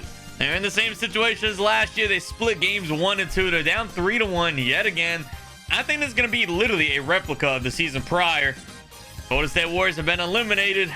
On the bright side, going into 82, World Beat Free gets a little bit better, and I think this is Bernard King's first All-Star season, for whatever that's worth. I mean, relying on Bernard King to save the day is kind of crazy, but maybe this season could be a little bit better than last year. They're getting a little bit better. Well, no, they're still sitting right here at this 4th seed. Nothing has changed. They're very consistent, and they're gonna have to face the Lakers again in round 2 if they win round 1. Steph didn't even get MVP this year. Pretty low stats compared to what we saw during the 60s and the 70s. I think a lot of it has to do with the fact that this team is like really moving the ball. Look at this, 15 points, 19 points.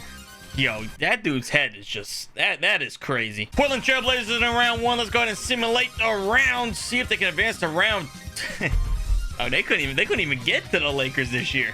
And just when you thought things were starting to get better and couldn't get worse, they get worse. I mean, Bernard King is gone. They're fucked. 83 was another first round exit, so we skipped 84. And the record here, it speaks for itself. I thought they would be a little bit better with Steph. I know everyone else sucks, but I mean, come on, man. The one good thing for Steph is his contract is about to expire. And this actually happens to be the season that the NBA introduces the salary cap. So maybe if the Warriors can't afford him, maybe he gets lucky and he ends up on another team. You can actually try to start winning something here in the 80s. Unfortunately for Curry, the Warriors were able to re-sign him, and now he was stuck in this poor situation. He continued to play at a very high level himself, but his teammates around him were also continuing to lack any substantial talent. This led to some underwhelming records, and it was looking like Steph's time with the Warriors was coming to an end. And that's because in 1988, unrestricted free agency is officially a thing. And as you would guess, a lot of teams are offering Steph Curry the max. And it's kind of ironic because right now is when the Warriors are about to start getting good again. They just got Chris Mullin. They're about to get Mitch Richmond. He would actually fit in perfectly right now. And I feel like they could probably run through the 90s if he sticks it out. But I actually don't even see the Warriors offering him a contract. I don't know if they have money. I know they just got Ralph Sampson. They just got Chris Mullin they're paying. I don't know. Maybe they will offer him a contract. But out of the teams that are available, the Suns could be interesting. Him and Charles Barkley. Get Charles some rings. Stop Jordan from a feud. The Jazz, I don't want him with the Predator. The Kings, I didn't even know they had a team yet. The Super Sunks with Sean Kemp could be kind of cool. The Knicks with Patrick Ewing, that would be interesting. The Spurs, David Robinson is over there. There's some definitely teams here. Oh my goodness, the Pacers, him and Reggie Miller together. Man, that would be exciting. All in all, though, with all these teams that are available, I think I would most like to see him on the Suns with Charles Barkley All we can do though is advance and see who Steph Curry ends up joining. So now it's the moment of truth. Curry is not on the list anymore. We're gonna click our button here to go to the signed players, and we're gonna see where Steph has signed. Steph was officially becoming a Phoenix Sun. Right away, he had more talent all around him with teammate Kevin Johnson, who was top 10 in the MVP race this season. They are both small guards, but Steph's willingness to play off the ball or on the ball allowed for a great dynamic. They also had some other great shooters like Major Lee and Hornacek. Without a doubt, this team was the best shooting team in the league, and this, of course, was before shooting became so common. The pace they were playing with was through the roof, and other teams struggled to keep up. In the end, they'd secure the best record that year, and Steph was eager to make another run. In round one, Hakeem Olajuwon and the young Rockets were his opponent. While Olajuwon would give Phoenix a plethora of issues down low due to their lack of size in the interior, it still wasn't a major issue for the Suns. Hakeem would get 2 points most trips down, but then on the other end, Steph was getting a 3 more often than not. Overall, the Suns' offense was just too much and would fiercely outscore Houston en route to a 3-0 series. The next round was about the same, except for the fact that the Blazers star was a guard. Either way, the results were the same. Curry's offense was just far too unstoppable again now that he had some help around him. Just like they had in the first round, they were winning again, and next they had the conference finals. Oh, it's on now. Steph has the chance for revenge versus the Lakers, who kept them from like any finals in the 80s, and with no Kareem helping Magic, oh, I think it's gonna be Steph. Steph waited nearly a whole decade for this moment, and there was no chance he was gonna let it slip away. Magic had been beating him in the playoffs year in and year out for years now. It was finally time for the tables to be flipped with no Kareem there to save the day. As he and his team were completely demolishing the Lakers, it was clear that this stretch with Phoenix was going to be far different. The torch is being passed back into Steph's hands, and the league sure was in trouble. He and his high-octane shooting team were sweeping the Lakers to make a huge statement, and again, the world was all talking about Steph. And moving into his first finals of the 80s, he played another top PG. During the 80s, Mark Price was considered to be one of the league's top guards. He fit in well with this era and helped the Cavaliers stay competitive for several years, but he certainly wasn't Steph Curry. Backed by a fresh look around him, Curry was ready to get back on top of the mountain, and it didn't look like the Cavaliers would be stopping him. Cleveland still managed to put up a respectable effort and even won 2 games, but in game 6 to close this series out, Curry put his playoff experience to use and would put up 48 points on his way to overcoming Cleveland. Finally, after a decade of struggling, Steph was coming on top in the 80s. It's been a long time coming. Finally, Steph wins a finals in the 80s. Finals MVP, no surprise there, 26.4 points per game. He's really getting a lot of help out of Johnson, surprisingly. I mean, I knew he was a good player. I didn't know he was that good. I just peeped 75% from 3. Yo, Steph is a man on a mission out here in the 80s. Can he keep it going? Now with 1 year left in this era, Steph looked to be a man on a mission trying to improve his legacy in the 80s. And he'd have that opportunity back in the finals again against the Pistons. Now, as we all know, Detroit was a very gritty, aggressive, and physical team. They had a lot of talent at every position, and they were one of the best defenses in the league. If Curry was going to win against this opponent, he'd have to be on his absolute A game. Although Steph had an advantage over many other greats who struggled to beat Detroit, his game was primarily perimeter oriented, so their dirty style of play in the paint really wasn't affecting him, and it led to a relatively easy series. After only 5 matches, he and the Suns were repeating, and that would be closing up the 80s. Of course, he had limited success in terms of rings during this time, but he was still a household name in this era. The impact wasn't massive in terms of other stars here, but Steph did have a slight effect and picked up momentum at the perfect time, because the 90s had a major rival waiting for Curry. Come the 91 finals, Steph was meeting the man himself, Michael Jordan, who many consider to be the GOAT. Curry hasn't yet and may never see another player like this. Jordan was taking advantage of the small ball lineup being run by the Suns. Oftentimes, he was left with a much smaller defender on him, and it was making things far too easy on him to be scoring. This year is going to be an offensive slugfest between Mike and Curry, but for now, it was Jordan making the first strike.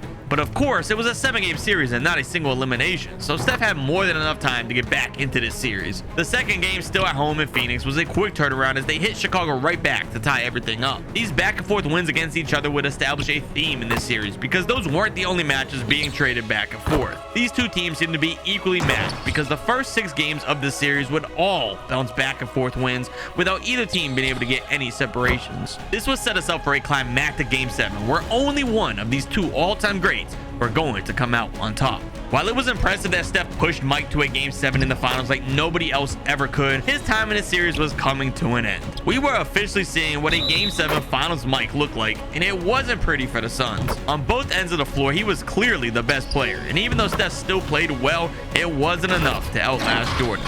47 points for Steph Curry here in this game 7 in the finals. 6 boards, 6 assists. He shot a perfect 6 for 6 from 3, a very good 16 for 21 from the field. His team just had a lot of turnovers though. I mean, this was the big problem here. 5 for Steph, 5 for Hornacek, 3 for Johnson, 3 for Chambers. They just could not hold on to the ball. And despite Steph's fantastic game, they still ended up losing here. 115 to 127, lost by 12. Even with as good as Steph played. And that's because Michael Jordan had 58 points. We never got to see a game 7 Mike in real life and never went to more than 6 in the finals. At 58 points is crazy. Mike and the Bulls were defeating Phoenix, and this was surely a hurdle Steph would see a lot. Or at least I thought they were going to face the Bulls a lot. I really thought they were about to be in the finals again. We were going to cut to right now, me talking about them being in the finals again. They lost in round 1, man. The Houston Rockets ended up beating them in 5 in round 1. How does this even? Oh my god, they lost game 5 by 1 point. I just cannot even believe it. I would have showed you guys what happened, but I clicked simulate playoffs because I thought they were gonna go straight to the finals. I'm not at loss for words. It was a big year for Steph. 28 points a night, 8 assists. He got the MVP this year. He played well for the season, and even the playoff stats are good. His teammates even did well. Tom Chambers was going crazy. I think the issue is they don't have a good big man. Hakeem Olajuwon just destroyed him. The roster just might not be good enough. They got a lot of great guards and some wings. They don't really have any good big men, but luckily next season they're gonna get a good big man. Phoenix was adding Charles Barkley to the roster, and he was a player who had been in MVP conversations year in and year out and fit perfectly with Steph. He could play in the pick and roll as the roll man, able to score, or he was capable of running a reverse pick and pop with Steph as the screener. With Barkley now on the team, the Suns were seemingly favorites to win it all again, and their super impressive season was proving it. Very, very good season for the Suns. Best team in the entire league. They even did better than the Chicago Bulls. While Steph's numbers definitely did drop now with Charles Barkley also being on the team, I think it's for the best because they should be able to just run through the NBA for a year. But first we have to see if they can beat the Houston Rockets, who ended up defeating them last year. So let's go to simulate this round, see if they can get by Houston. Oh my god. Oh my. Houston won that first game. I almost had a heart attack. Portland in round 2, that should be another freebie. They should easily be able to get by Clyde Drexler. They do, and now they have the Utah Jazz and the Predator. I think we're gonna have a rematch versus the Chicago Bulls, and that's exactly what we have. Things are completely different this time around with the matchup versus the Bulls. With Barkley now being a second very high level option, there was going to be a lot for the Bulls to try to compete with. 2 years ago, Steph was able to push this team all the way to 7 by himself, so it would go without surprise that now with another MVP caliber player available, the series would be looking very different. Mike was able to get his team 2 wins at home in Chicago, but Curry was actually doing something that would completely rewrite the GOAT debate. He was officially giving Jordan a loss in the finals after winning the series in 6. And on top of that, the NBA would have a major change. I'm very solid with my decision of not to play the game of basketball in the NBA. Now that Jordan is retired, I don't see anyone beating this roster. I mean, come on. You got Curry, you got prime Charles Barkley, Kevin Johnson's getting even better. The Bulls couldn't even beat him last year. Who can do it now? To be honest, the one team I am slightly worried about is this Rockets team that beat them a few years ago, just because of how good Hakeem Olajuwon is himself, and they don't have a good big man. But I think as long as they can beat this Rockets team, they should be good to go. To my surprise, the Suns didn't face the Rockets at all, as they barreled through the West into another matchup with the Bulls. I'm not sure how Chicago made it this far, led by only Pippen, but Curry would be swiftly adding another ring to his collection, because if the Bulls couldn't win with Mike, they sure as hell weren't going to do it without him. The following year, Shaq was the one waiting for them in the finals, and he would terrorize their paint defense because, yet again, the Suns lacked any interior depth to compete with great centers. Luckily, though, Curry and Barkley's offense together was still proven to be way too much to keep up with, and they defeat the Magic in 5 games for their 3rd championship in a row. Then we all saw this coming. 96, Jordan is back in the Bulls. We have another finals matchup, Suns versus Bulls, part what, like 5? Chicago did get a bit better than the last time we saw him. They added Dennis Rodman, who could be an issue for Charles Barkley. Their defense got a lot better. They got Kukoc, they got Harper, Steve Kerr. They got a solid team. We've already seen these matchups and dissected them enough Let's go to simulate through these games, see if Steph can get one more win here in the 90s. He's got his first win right here versus the Bulls. Simulate another 1-1. It's all tied up. Simulate another. Uh-oh, the Bulls might be running away with it. Phoenix is fighting back. We got a game 6. We're gonna simcast this one because if the Suns win, they win a championship. If the Bulls win, we have a game 7. Right now, it's looking back and forth here in the 4th. Anyone could be winning this game. Oh man, it's close. It's down the wire. Let's hop in. So Chicago does have the ball. 4 to 3 seconds. They're up by 2. They score here. That's probably the dagger. We're probably gonna go to a game 7. But if the Suns gonna stop, they have a chance to tie the game or take the lead. Scottie Pippen throws the alley-oop. He misses it. Jordan doesn't catch it. Steph off on a break. They have numbers.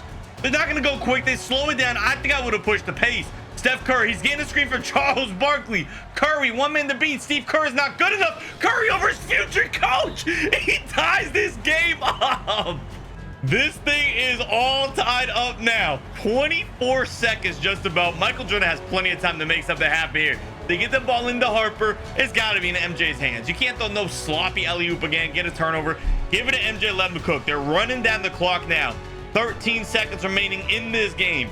They're waiting for this last shot. Jordan trying to flare there. Oh, Jordan cutting back door. Jordan down low. Rodman. I thought he was going to shoot the 3. They're swinging around. This is terrible. What are they doing? Scottie Pippen for the win. For the win. Pippen saves Jordan. Now we officially have a game 7 in the 1996 NBA Finals. It's only right that we simcast this.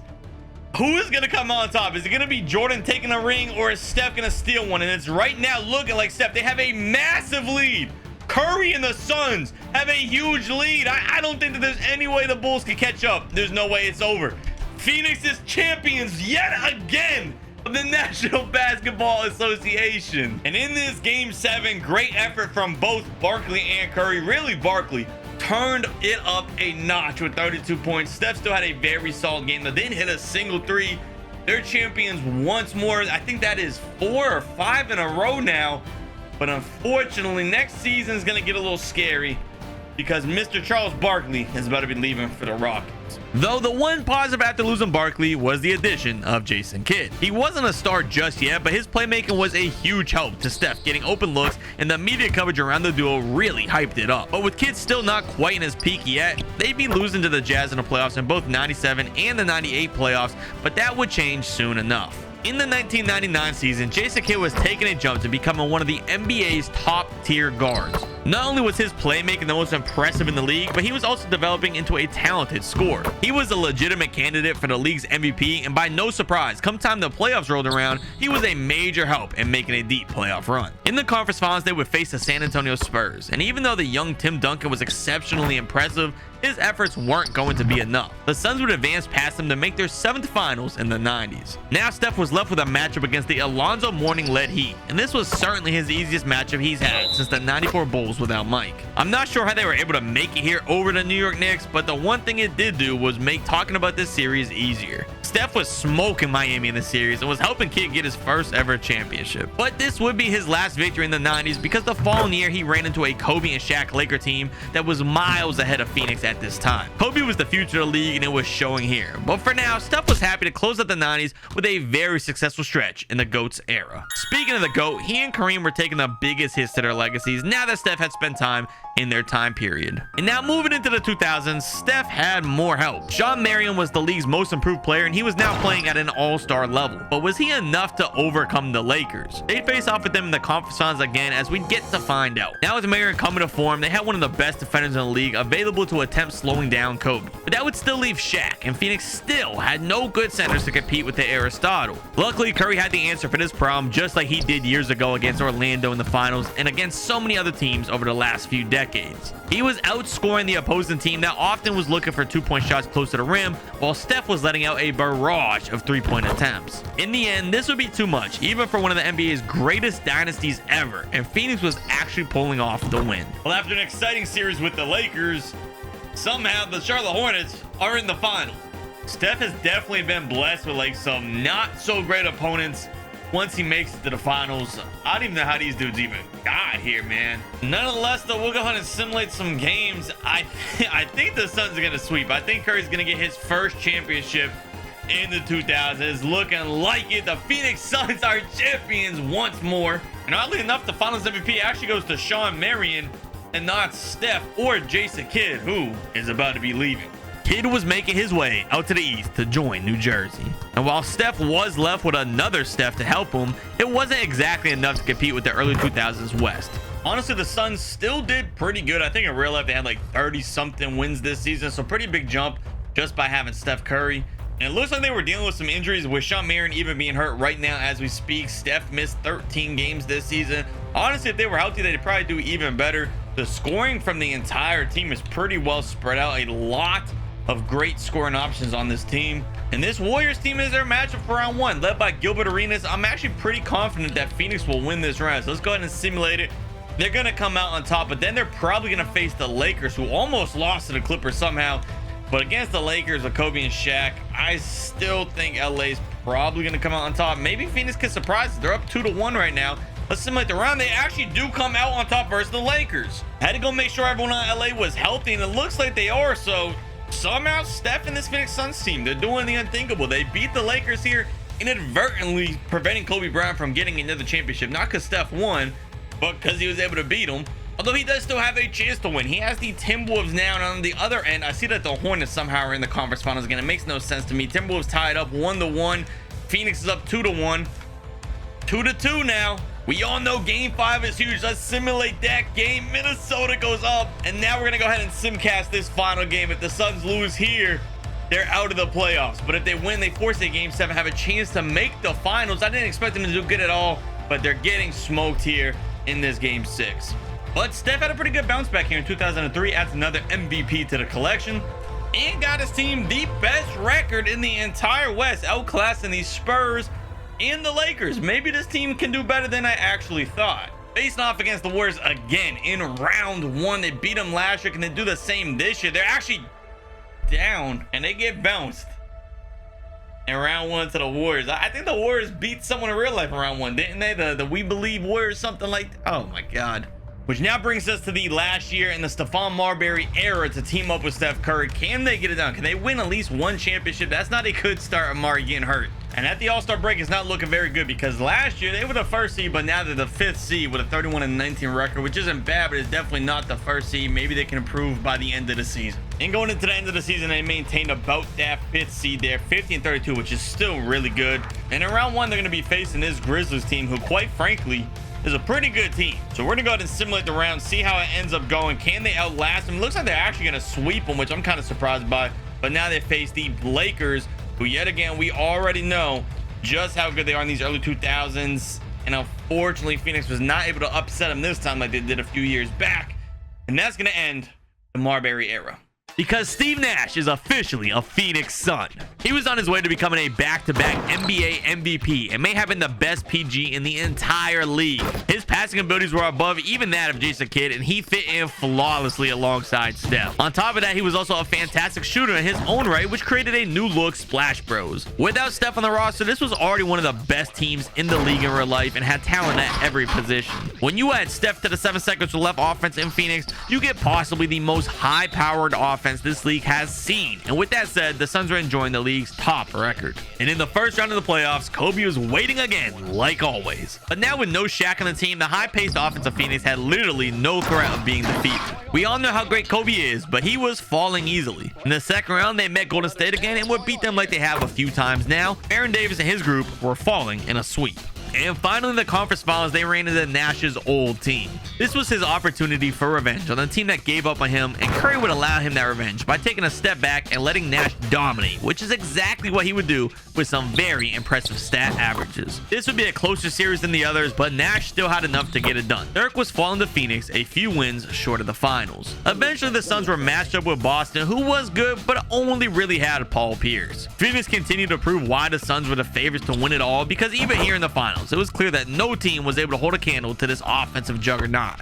Steph and his team were cleaning out yet another series to end up as champions, and their run of this era wouldn't stop there. In 2006, against Wade's Heat, they'd win another finals in 6 games before going into 2007, where this time they played LeBron's Cavs, and that was a win in 5. Going into 2008, the Suns were acquiring Shaq, who wasn't as good as back in the day, but he'd still make one All-Star game in Phoenix. He would come in handy come the finals to have a big body in the paint to match up with KG and the Celtics. Their big three was intimidating, but the Suns were still seemingly too much offensively and would win this series after 7. 2009 was another rematch with Boston, and history would repeat itself, much in part due to Shaq playing better this season than the last. Again, the Suns were outlasting Boston, and this time was a bit easier because after 5, they'd be celebrating what will possibly be the last win for this group. As we know, all great things must come to an end at some point, and with Kobe determined to get back to the finals, it was looking like this long dynasty had reached its time. Bryant was defeating this team finally in 2010, and that would end our era of the 2000s, in which Steph found a lot of great success, and the other legends during this time certainly took some decent hits to their legacy, but this loss to the Lakers may have just broke apart the Suns. Because in 2011, Amari was moving up to the Knicks and Nash was getting old. This meant it would be yet another rough stretch for Curry and Phoenix. Yeah, this Suns team, it's not good, man. Did Shannon Brown ever have this kind of hair? I don't remember that. Either way, though, if we start simulating this regular season, I can almost guarantee, yeah, look at that. The losses are about to be pouring in this season. And they don't get any better until like a decade from now, when Devin Booker starts to get good. I don't know what Steph's gonna do. And more importantly, as they are 1-21 for the season, I don't even know why he's staying on this team. I mean, this is the main problem right here. Every time he's a free agent, he decides to re-sign. I mean, look at the loyalty, extremely loyal. He doesn't leave his teams. I think the only reason he ever joined the Suns was because in 88, the Warriors didn't offer him a contract for some reason. So he signed with the Suns, and he's been re-signing with them since. And this is just going to be a really bad stretch if he does not get off this team. I mean, as you can see, every team and their mother is sitting offers for Steph Curry. And there is some teams here I would love to see him play for. Interestingly enough, the Heat and the Lakers are offering him some really disrespectful amounts, $2 million versus 50 million. But I mean, that would be an insane super team. LeBron, Wade, Bosh, Steph Curry. Or you have Kobe. He could reunite with Steve Nash, who's on the Lakers now. Dwight Howard. That would be ridiculous. Even the Warriors are trying to bring him back. They've probably been trying to bring him back since the 80s. That franchise has been a joke ever since he left. The Celtics, like everyone wants to have Steph on their team. He's gonna end up being back on the Suns, though. I just know it. Yeah, sure enough, he did stay on the Suns. And as you can see, I simulated quite a few years into the future. We are now at 2021. Right when Devin Booker starts to get good, and I think that they may be able to start winning some. All these years I simulated, Curry didn't do anything even close to the definition of winning. They did a lot of losing. And now I know some of you guys are wondering if this man right here was able to win some rings with Steph not in the Warriors. He's on these losing Suns. Warriors aren't his way. Maybe he can win some championships. No. It did not work out. In 2015, he did end up winning, but then 2016, he lost to the Thunder, who lost to the Warriors in real life.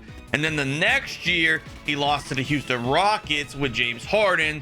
And then the year after that, he finally won. So I think he got one extra championship out of it, but it was nothing crazy with no Steph and the Warriors. And yet somehow the Suns still aren't doing anything special. I swear 2K hates Devin Booker. Anytime I get a player on this Suns team, they still lose, even though this team is stacked. And here in the playoffs, I was going to get some footage and talk about the series and this final stretch for Steph, but they're down 3-0 versus the Pelicans. And they might just get swept. They actually end up winning a game. No, maybe they could come back down 3-0. It might actually happen. Yo, hold on. We're going to a game 7. Of course, we're going to have to simcast this one. A game 7 after being down 3-0. The Suns could actually make history. I don't know if that's worth going down, but it's looking like they're getting blown out in game. Oh my God. And the next year isn't doing any better for the Suns. Kind of anticlimactic here in this final push. I don't want to, adjust things, fake it for the video, try to keep the sim authentic, but it would have been cool to see them win some games here. I'm just at a loss for word how they cannot win with Steph Curry. I think that this Suns team is cursed on 2K. But with the addition of KD to the team, surely they'd break that curse. We already know just how great the pairing of KD and Steph playing together worked. Durant was hoping the Suns defeat the Mavericks in the first round, but round 2, disaster struck again. Yo, come on. 2K has to have something coded where this team, they can't win. Every time I do sims with these 2020 Suns, they always lose, man. Steph's got one more season. Bradley Beal's gonna be joining the bunch. If they can't get it done then, I don't know. Again, they made the playoffs and it was against the Thunder, but clearly it just wasn't meant to be.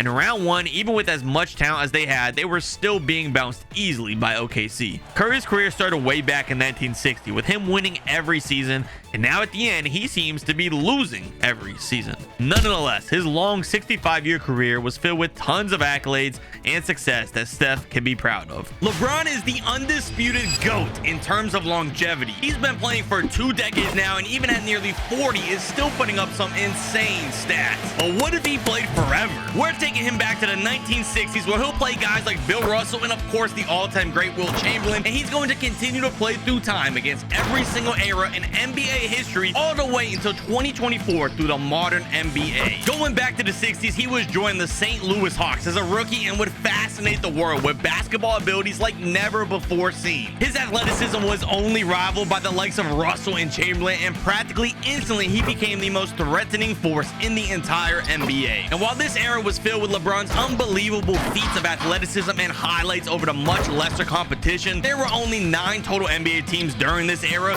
so to prevent repetitiveness, we're going to recap LeBron's accomplishments. From 1960 to 1979, LeBron was awarded a grand total of 11 MVP awards after showcasing his dominance throughout this era, and while he was personally dominating, he also had some respectable teammates throughout the 60s. On the Hawks, he was joined by Bob Pettit and Richie Guerin, who would make a massive difference come playoffs as LeBron would need some help from the defensive pressure. The playoffs played out a consistent scenario practically every year in the 60s, with LeBron facing the Baylor-led Lakers and the Chamberlain-led Warriors in his conference to attempt to earn a trip to the finals versus the Celtics, who would be there literally every single year throughout the decade. Over the course of the next 10 years, LeBron would have some insane duels with Elgin Baylor and the Lakers. They were similar players at this time who would both be attacking each other on both ends of the court. While LeBron would win this series 6 of the 7 times that they matched up, it was still clear that LeBron had major respect for Baylor and the Lakers organization, and it may have led to a change that we would be seeing in a few years. The other major matchup in this decade was of course the Warriors, who LeBron would face a total of 8 times in the playoffs. With Wilt leading the way for this team, it was a matchup of 2 athletic anomalies. More often than not, these matches would be the semifinals to determine who would be facing the Celtics. By no means would this series be one-sided, with many of the matchups going the distance to 7 games,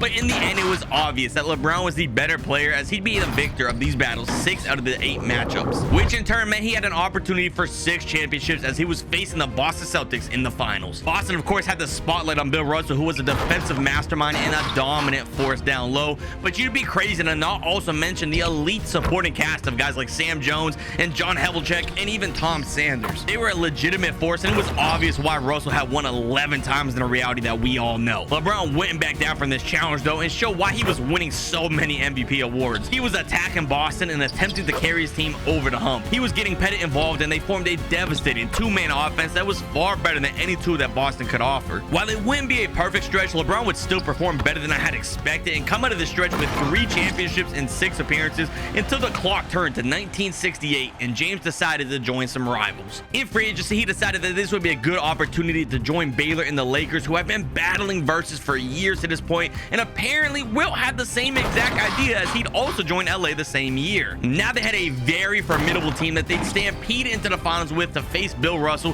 for what would be the last season of his career. All 3 of these players had been facing Russell in the finals separately for the better part of the 60s, and now they were all finally united together. This would be a cakewalk and a sweep that would send Bill into retirement. And this wouldn't be the only finals that they'd be running through, as over the course of the next few years, the Lakers would completely run the league. No team could even think about realistically stopping this 3-headed monster that formed in Los Angeles. The next 4 playoff trips would all result in a trip to the finals, where the Lakers would completely upset their opponents, whether it was the Bucks or the Knicks, throughout this stretch. And by 1973, LeBron was already hoisting up his 8th championship trophy, but things were about to slow down. The following season, Wilt would sit out all year before retiring the season after, and now LeBron would have significantly less help around him. He'd stick it out with the Lakers, and while his team was having some great performances, his team wasn't able to make any more deep playoff runs. This would last until the end of the 70s, where LeBron would leave the Lakers for the Sixers, as we were entering the Bird and Magic era. In Philadelphia, LeBron was joining the electrifying superstar Julius Erving to create a dynamic duo. Dr. J was at the peak of his career and would be an exciting teammate for LeBron. They were both high flyers who loved to share the ball, which resulted in some gorgeous alley-oops. This was a refreshing change for LeBron after spending the last 6 years on a mediocre Lakers team, and he was loving every moment of it. Remotivated by his change in scenery, James was having one of his best seasons so far, which would help lead his team to the playoffs and some personal praise. Somehow LeBron got Defensive Player of the Year. I really don't know how. He got pretty subpar defensive stats. I'm pretty sure there had to have been someone better. But hey, I guess it's going to LeBron. No MVP. Magic got that.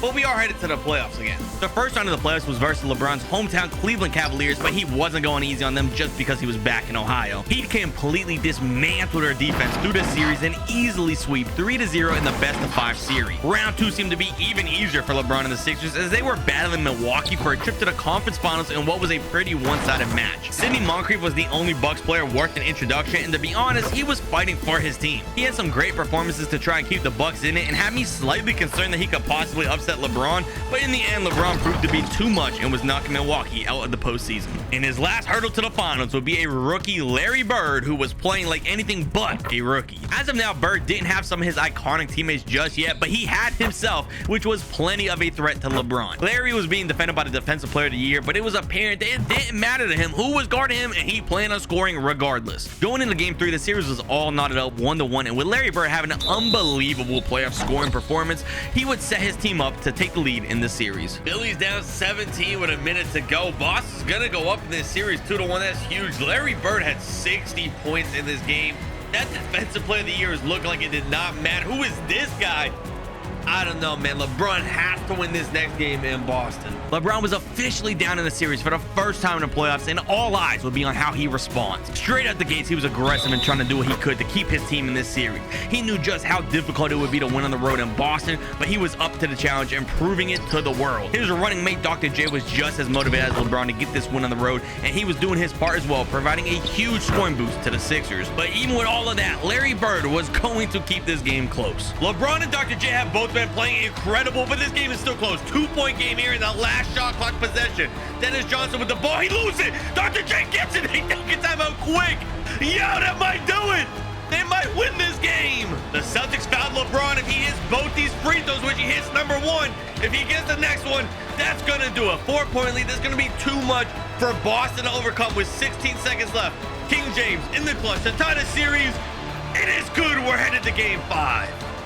Following the huge win in the final moments, the Sixers would go on to continue that incredible play through the following 2 matches and were somehow able to escape demise at the hands of the Celtics, but now an even bigger challenge awaits. Magic Johnson was the real deal, even only in his rookie season. And while the Sixers have the impressive high-flying duo, they don't have a good center. Unfortunately, this was a massive issue for Philly as Kareem would be having an absolute field day in this series. The Sixers starting center was only 6'9", and he certainly was not capable defensively to slow down Kareem. With this massive mismatch constantly glaring in the face of LeBron, it was by no surprise that the Lakers would be winning the series in 4, with the Sixers not even having a chance. And while the Lakers would celebrate their championship, LeBron was left knowing he would need help at the center to get over this obstacle. And the worst part for King James is it's gonna be a few years before he gets any help at center, so he's gonna have to figure something out. And even though LeBron wasn't getting any help at the center just yet, he was still going on to having another incredible season that resulted in his 12th MVP. But of course, that was only the regular season, because come postseason, while he would get by the first 2 rounds with relative ease again, he'd face the Celtics for a rematch, but this time they have both McHale and Parrish added to the roster. These 2 Hall of Fame bigs proved to be the same problem the Sixers faced the year prior against the Lakers, and LeBron was losing in the conference finals by a wide margin. And in 1982, after a long season, LeBron would meet the exact same fate in the playoffs versus Boston. Yet again, cannot get by Boston, but he did get another MVP, also Defensive Player of the Year. And going into 1983, he's getting some major help. Philly finally got a great big in Moses Malone. Not only was he a fantastic center, but he was an MVP caliber player, and now the Sixers have one of the scariest teams in basketball, and it showed in the standings headed into the playoffs where they would be ready to meet Boston in the conference finals. Things were finally different this time, and LeBron was force-feeding Malone down low. He was aware the biggest difference maker in the series was by far going to be Moses, and he'd have to be playing at his absolute best if they were going to come out on top. With Moses working on offense, the defensive responsibilities would be on LeBron trying to slow down Larry. This, of course, was a much easier said than done task, as Bird would be giving it to LeBron over and over again. Eventually, though, LeBron would get Bird under wraps, which turned defense into offense as his team was able to finally overcome Boston. And now we find out if the Sixers can overcome the even more talented Lakers. Last time we saw them, they dominated with Kareem in the post, and while they still have Kareem, they have even more firepower now by adding James Worthy, who was a pure all-star on both ends of the court. And this was all great for the Lakers, but LeBron was on the hunt. He had been waiting for this moment for 4 years and was desperate to get revenge. It felt like he was giving Los Angeles some long due punishment as he mercilessly attacked the rim. Game 1 and 2 in front of the Philly fans would be blowout wins to take command of this series, but then this thing was headed back to Los Angeles for Game 3. There's a reason why this team is considered one of the greatest basketball teams ever formed, and they showed the world they deserved a title as they were retaliating on their home court. Showtime was a real thing as their fast-paced game swept Philly off of their feet. They were running out the gym with the fast breaks after fast breaks with an insanely high pace and got this thing locked up 2-2. And in a pivotal Game 5, it would be back in Philly for LeBron, and the theme of protecting the home court was continuing as LeBron was able to send his fans home happy, one win away from a ring. That win would be waiting though, because in Game 6, Philly didn't have enough to win on the road, and we would be getting a Game 7. In this finale, the Lakers would be the ones to strike first by taking a huge 12-point lead early. This was spearheaded by Kareem in the post, who was outclassing Malone while the lights were the absolute brightest. Things were looking grim here in Philly as Kareem was exposing their defense in the biggest game of the year, but LeBron wasn't out just yet. In the second half, he was on a mission to get back into this game. He had came way too far to allow it to end like this. Defensively, he was locked in, but the true wonder of this game was the nearly perfect offensive performance he mustered up in the second half. Every single shot seemed to be dropping, and there was nothing slowing him down. Come late fourth quarter, he flipped the lead around to benefit him and the Sixers and was up comfortably as they ultimately defeated Los Angeles and were being rewarded with the prize they had their eyes on. They'd celebrate their huge win and start their hopes of a repeat the following year. LeBron and the Sixers got the best record this year, headed into the playoffs. LeBron another MVP and Defensive Player of the Year. Now the question is, can they pull off the repeat? Again, they'd face Boston in the conference finals, and this time it was clear who the better team was by now because Philly was flying past Boston. As good as Bird was in his prime, LeBron was simply better, and he was one step closer to a potential repeat. By no surprise, the Sixers would match up with the Lakers again this year in the finals. It would be just as back and forth as it was the year prior, with LeBron and Magic Johnson in an all-out battle together. These two seemed to be totally evenly matched, and their supporting cast had nearly the same structure as well. Both featured an elite wing teammate and an elite big man. The victor of the match will ultimately be determined by who was playing better between Magic and LeBron, and the one coming out on top this time again would be King James, who now has 2 rings versus Magic. And as LeBron beats Magic Johnson, this finals MVP, well-deserved, 41 points a game, this man went insane and now has a chance for a three-peat. And at 86, Barkley, entering his second year, was molding into an all-star, and at this point, the Sixers have by far the best team we've ever seen in basketball. LeBron was headed into the playoffs with the best record ever and as favorites to win it all. As you'd expect, LeBron and his mega team were sweeping through these playoffs without anyone able to compete. The Wizards will fall in round 1, and in round 2, he'd face the very talented Detroit Pistons, who boasted the best defense in basketball, but it wouldn't be enough to slow down this group as they pushed forward to face a young Michael Jordan in the conference finals. MJ was putting up a very impressive fight here in the conference finals and will certainly be a major challenge for LeBron in the future, but as of now, he was far too inexperienced to compete, and the Sixers would be able to get by with a win before going on to the finals, where yet again they would face the Lakers. While the last 2 matches both went to 7 games, this wouldn't be the case this time as the Lakers were aging and Philly was only getting better. This would be a clear conclusion with the Sixers taking this one home for the 3rd straight year, but change was on the horizon for LeBron. And after that finals, I noticed LeBron is no longer on the Sixers and he decided to join the Supersonics. I don't even know why. You could have built a dynasty in Philadelphia. I was definitely confused by LeBron's decision to leave in free agency, but he left me dazzled by his crazy level of play with the new team. Over the past few years, he was on an incredibly deep roster that would take a lot of his looks, and now as the only guy worthwhile on his team, every single duty would be on his hands.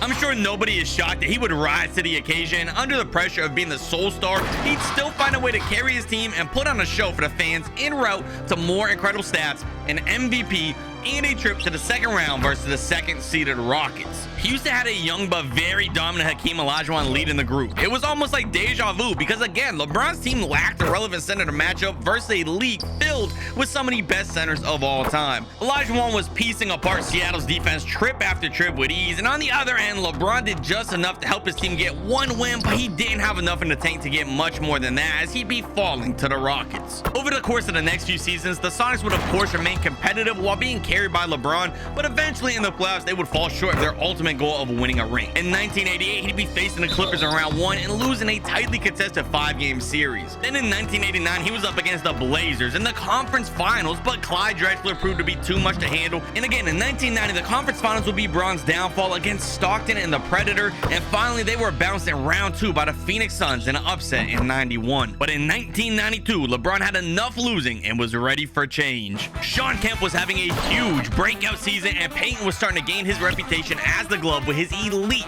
defense. These two provided a lot of help to LeBron, even if he didn't really need it, as he was in a league all of his own with a year-long masterclass that only he was capable of. LeBron was absolutely thriving with his new look team, and he closed out the season with the best record. With the newfound motivation, Seattle was soaring through the playoffs, starting with the Spurs, getting revenge in round 2 against the Suns, and even more revenge in the conference finals against the Jazz to finally get back into the finals after years. And we had a highly anticipated matchup of what was considered the 2 top players in basketball. Yeah, I think we all knew that this would happen sooner or later.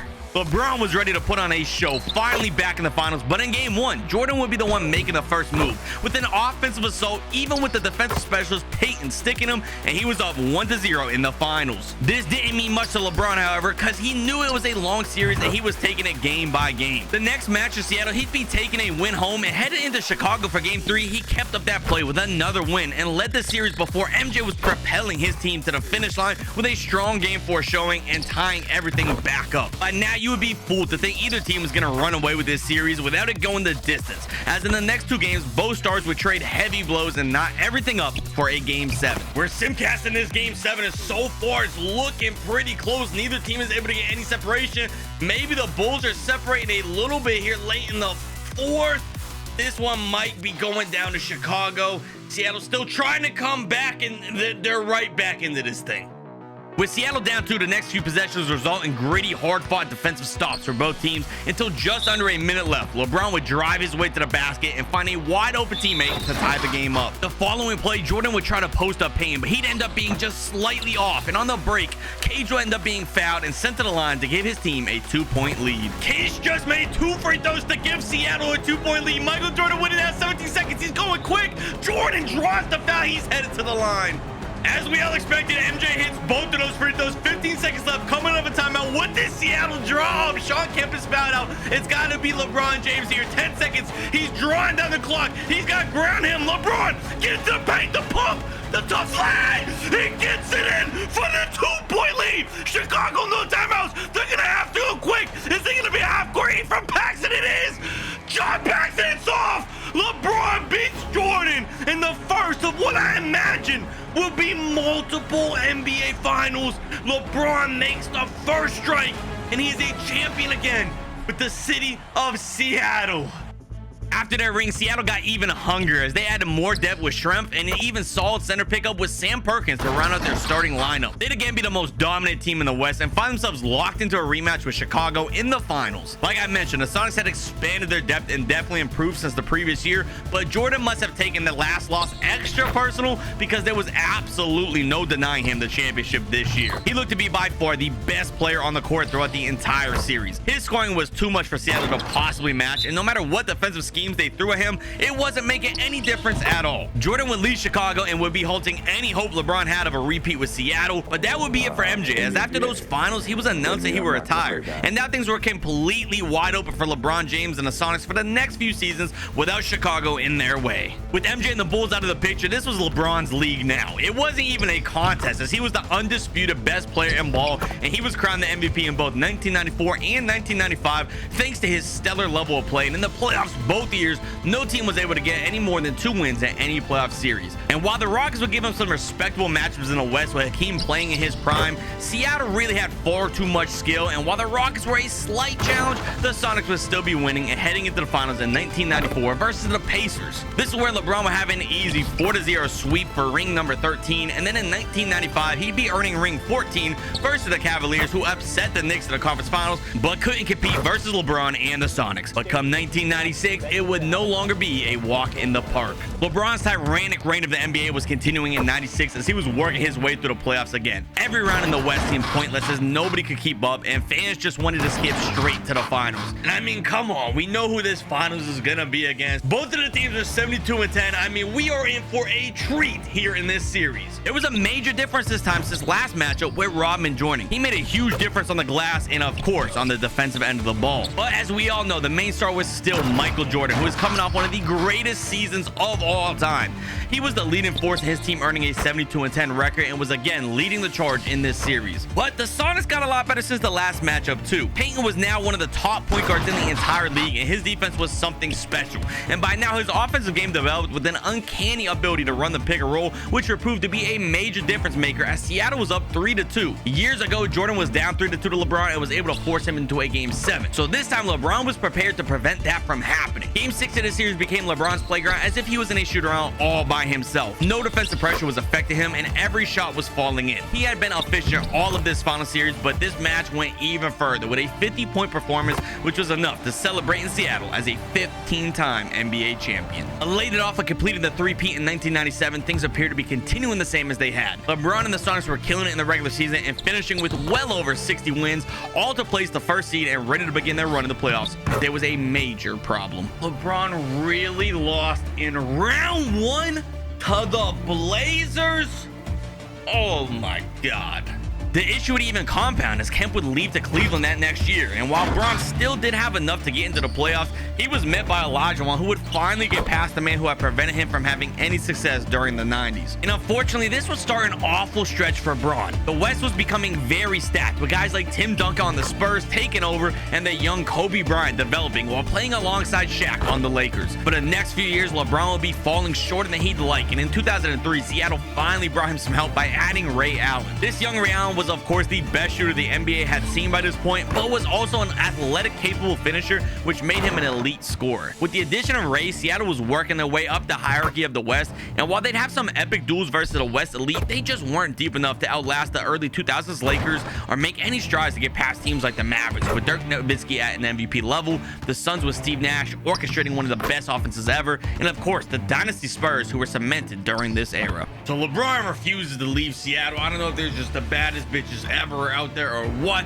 We're in 2008. He hasn't done anything in like a decade. He does have a rookie KD with him now, but he's a free agent. So I'm gonna see, does he stick it out with Seattle, try to grow with KD, or is he gonna change teams? The Knicks. LeBron joined the Knicks. There was no other star caliber players in New York, which would be something LeBron hasn't experienced since the late 80s. It wasn't anything LeBron couldn't handle though, and he would continue to put up the type of stats that we're all accustomed to after 50 years, but unfortunately he wouldn't make the playoffs this year, and following in 2010 he was bounced early in the playoffs versus the stacked Celtics in round 1. But luckily in 2011, Carmelo Anthony was joining the Knicks. As we all know, Melo was one of the league's top scorers from anywhere on the court and would pair perfectly with James, who was a highly willing facilitator. The only problem though was their bench was definitely terrible. Still didn't make the playoffs as the 4th seed versus the Hawks in round 1, and while their standings were close, this series wouldn't be, as Melo and LeBron were by a wide margin the best players in the series and would get New York the win. But round 2 was a different story, with the MVP awaiting LeBron. Derrick Rose had led his hometown team to the top record in the league and didn't intend to stop here in the playoffs. For LeBron, while the starting lineup was on the court, they'd be in front, but the moment substitutions had to be made, Chicago would completely rally into leads far too large to surmount. The lack of depth on this Knicks roster was becoming obvious, and it would kill their chances in this series. But rest assured, help was on the way as Chandler rounded out the front court, and they added J.R. Smith to their guard rotation along with Shumpert and Jeremy Lin. With their new look unit hoping that LeBron would reclaim the title of the best record in the NBA and finally had a legit chance in the playoffs again. Round 1 was again versus the Hawks and would act as a warm-up. It's been a considerable time since LeBron was on a roster good enough to compete for a trip to the finals,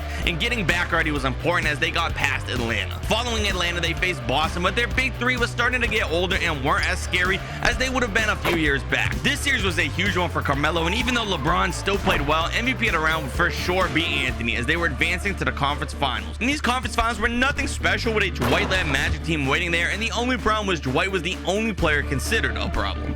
This made things incredibly easy for LeBron and the Knicks as finally he was getting back to the NBA Finals. And it was against the Mavericks, who were making an attempt to repeat. Dirk gave LeBron several losses through the early and mid 2000s, and now finally he had the chance to defeat him on the biggest stage. And boy was he doing just that while putting on a scoring clinic, because over the course of the first 4 games he led all scorers, and even then still wasn't stopping from putting more pain into the hearts of the Mavericks organization. Finally LeBron wins the finals again, and I'm not really sure how any team is gonna beat this Knicks team anytime soon. And I was right, because in the 2013 season LeBron was winning another finals versus Kobe Bryant to get revenge on another rival of the 2000s, and then again in 2014 Bron would continue his reign as the king with the defeat of the Oklahoma City Thunder. And while many of Bron's rings came while parts of super teams, his real test would be now to carry a team on his own. And that's because he was joining the Sacramento Kings in his final stretch. They were one of the worst teams in basketball, so I was confused as why he decided to join them. Maybe it was a desire to prove he could carry a team all the way up, or maybe it was just 2K's terrible engine for player free agency decisions. Either way, LeBron was feasting in his new home here in California, but another Californian team was 100% running the league at this point, and LeBron had no chance with his team until after Durant would leave in 2020. Right away, James was taking advantage of the Warriors' drop in superiority after losing KD. They found themselves making their way through the playoffs, and even though the team was starting Dwayne Dedmon at center and the second best player on the roster was De'Aaron Fox, they'd still managed to make it to the finals versus the Sixers. But if you recall, I mentioned Dedmon was the starting center. Joel Embiid was having an absolute field day, possession after possession, and Embiid was putting pressure on the Kings defense by attacking Dedmon ruthlessly. Even if the Kings attempted a double, he would find open guys, and this was just too much to handle regardless of how well LeBron was playing. In the following 2 years, again, LeBron would get close with a conference finals loss in 21, and in 2022 he would fight to the finals again but fall short to the Celtics, all to lead up to 2023 where the Kings would add Sabonis. This would be LeBron's last year, and he found himself in the finals with a chance for one more ring. It was a rematch versus the Sixers, and Embiid still had an advantage over the underside Sabonis down low, but this time Sacramento had plenty of firepower to outscore the Sixers and make up for the mismatch at center. LeBron and the Kings were finally closing the gap and completing their ultimate goal. It was a gentleman's sweep as Sacramento was lighting the beam after 5 games, and LeBron was wrapping this career up. It was 63 long years, and Bron won 17 rings, 29 MVPs, and 4 Defensive Player of the Years in one crazy long ride. But what about all those teams he never won a ring with? You can see every single team win an NBA championship by clicking this video next.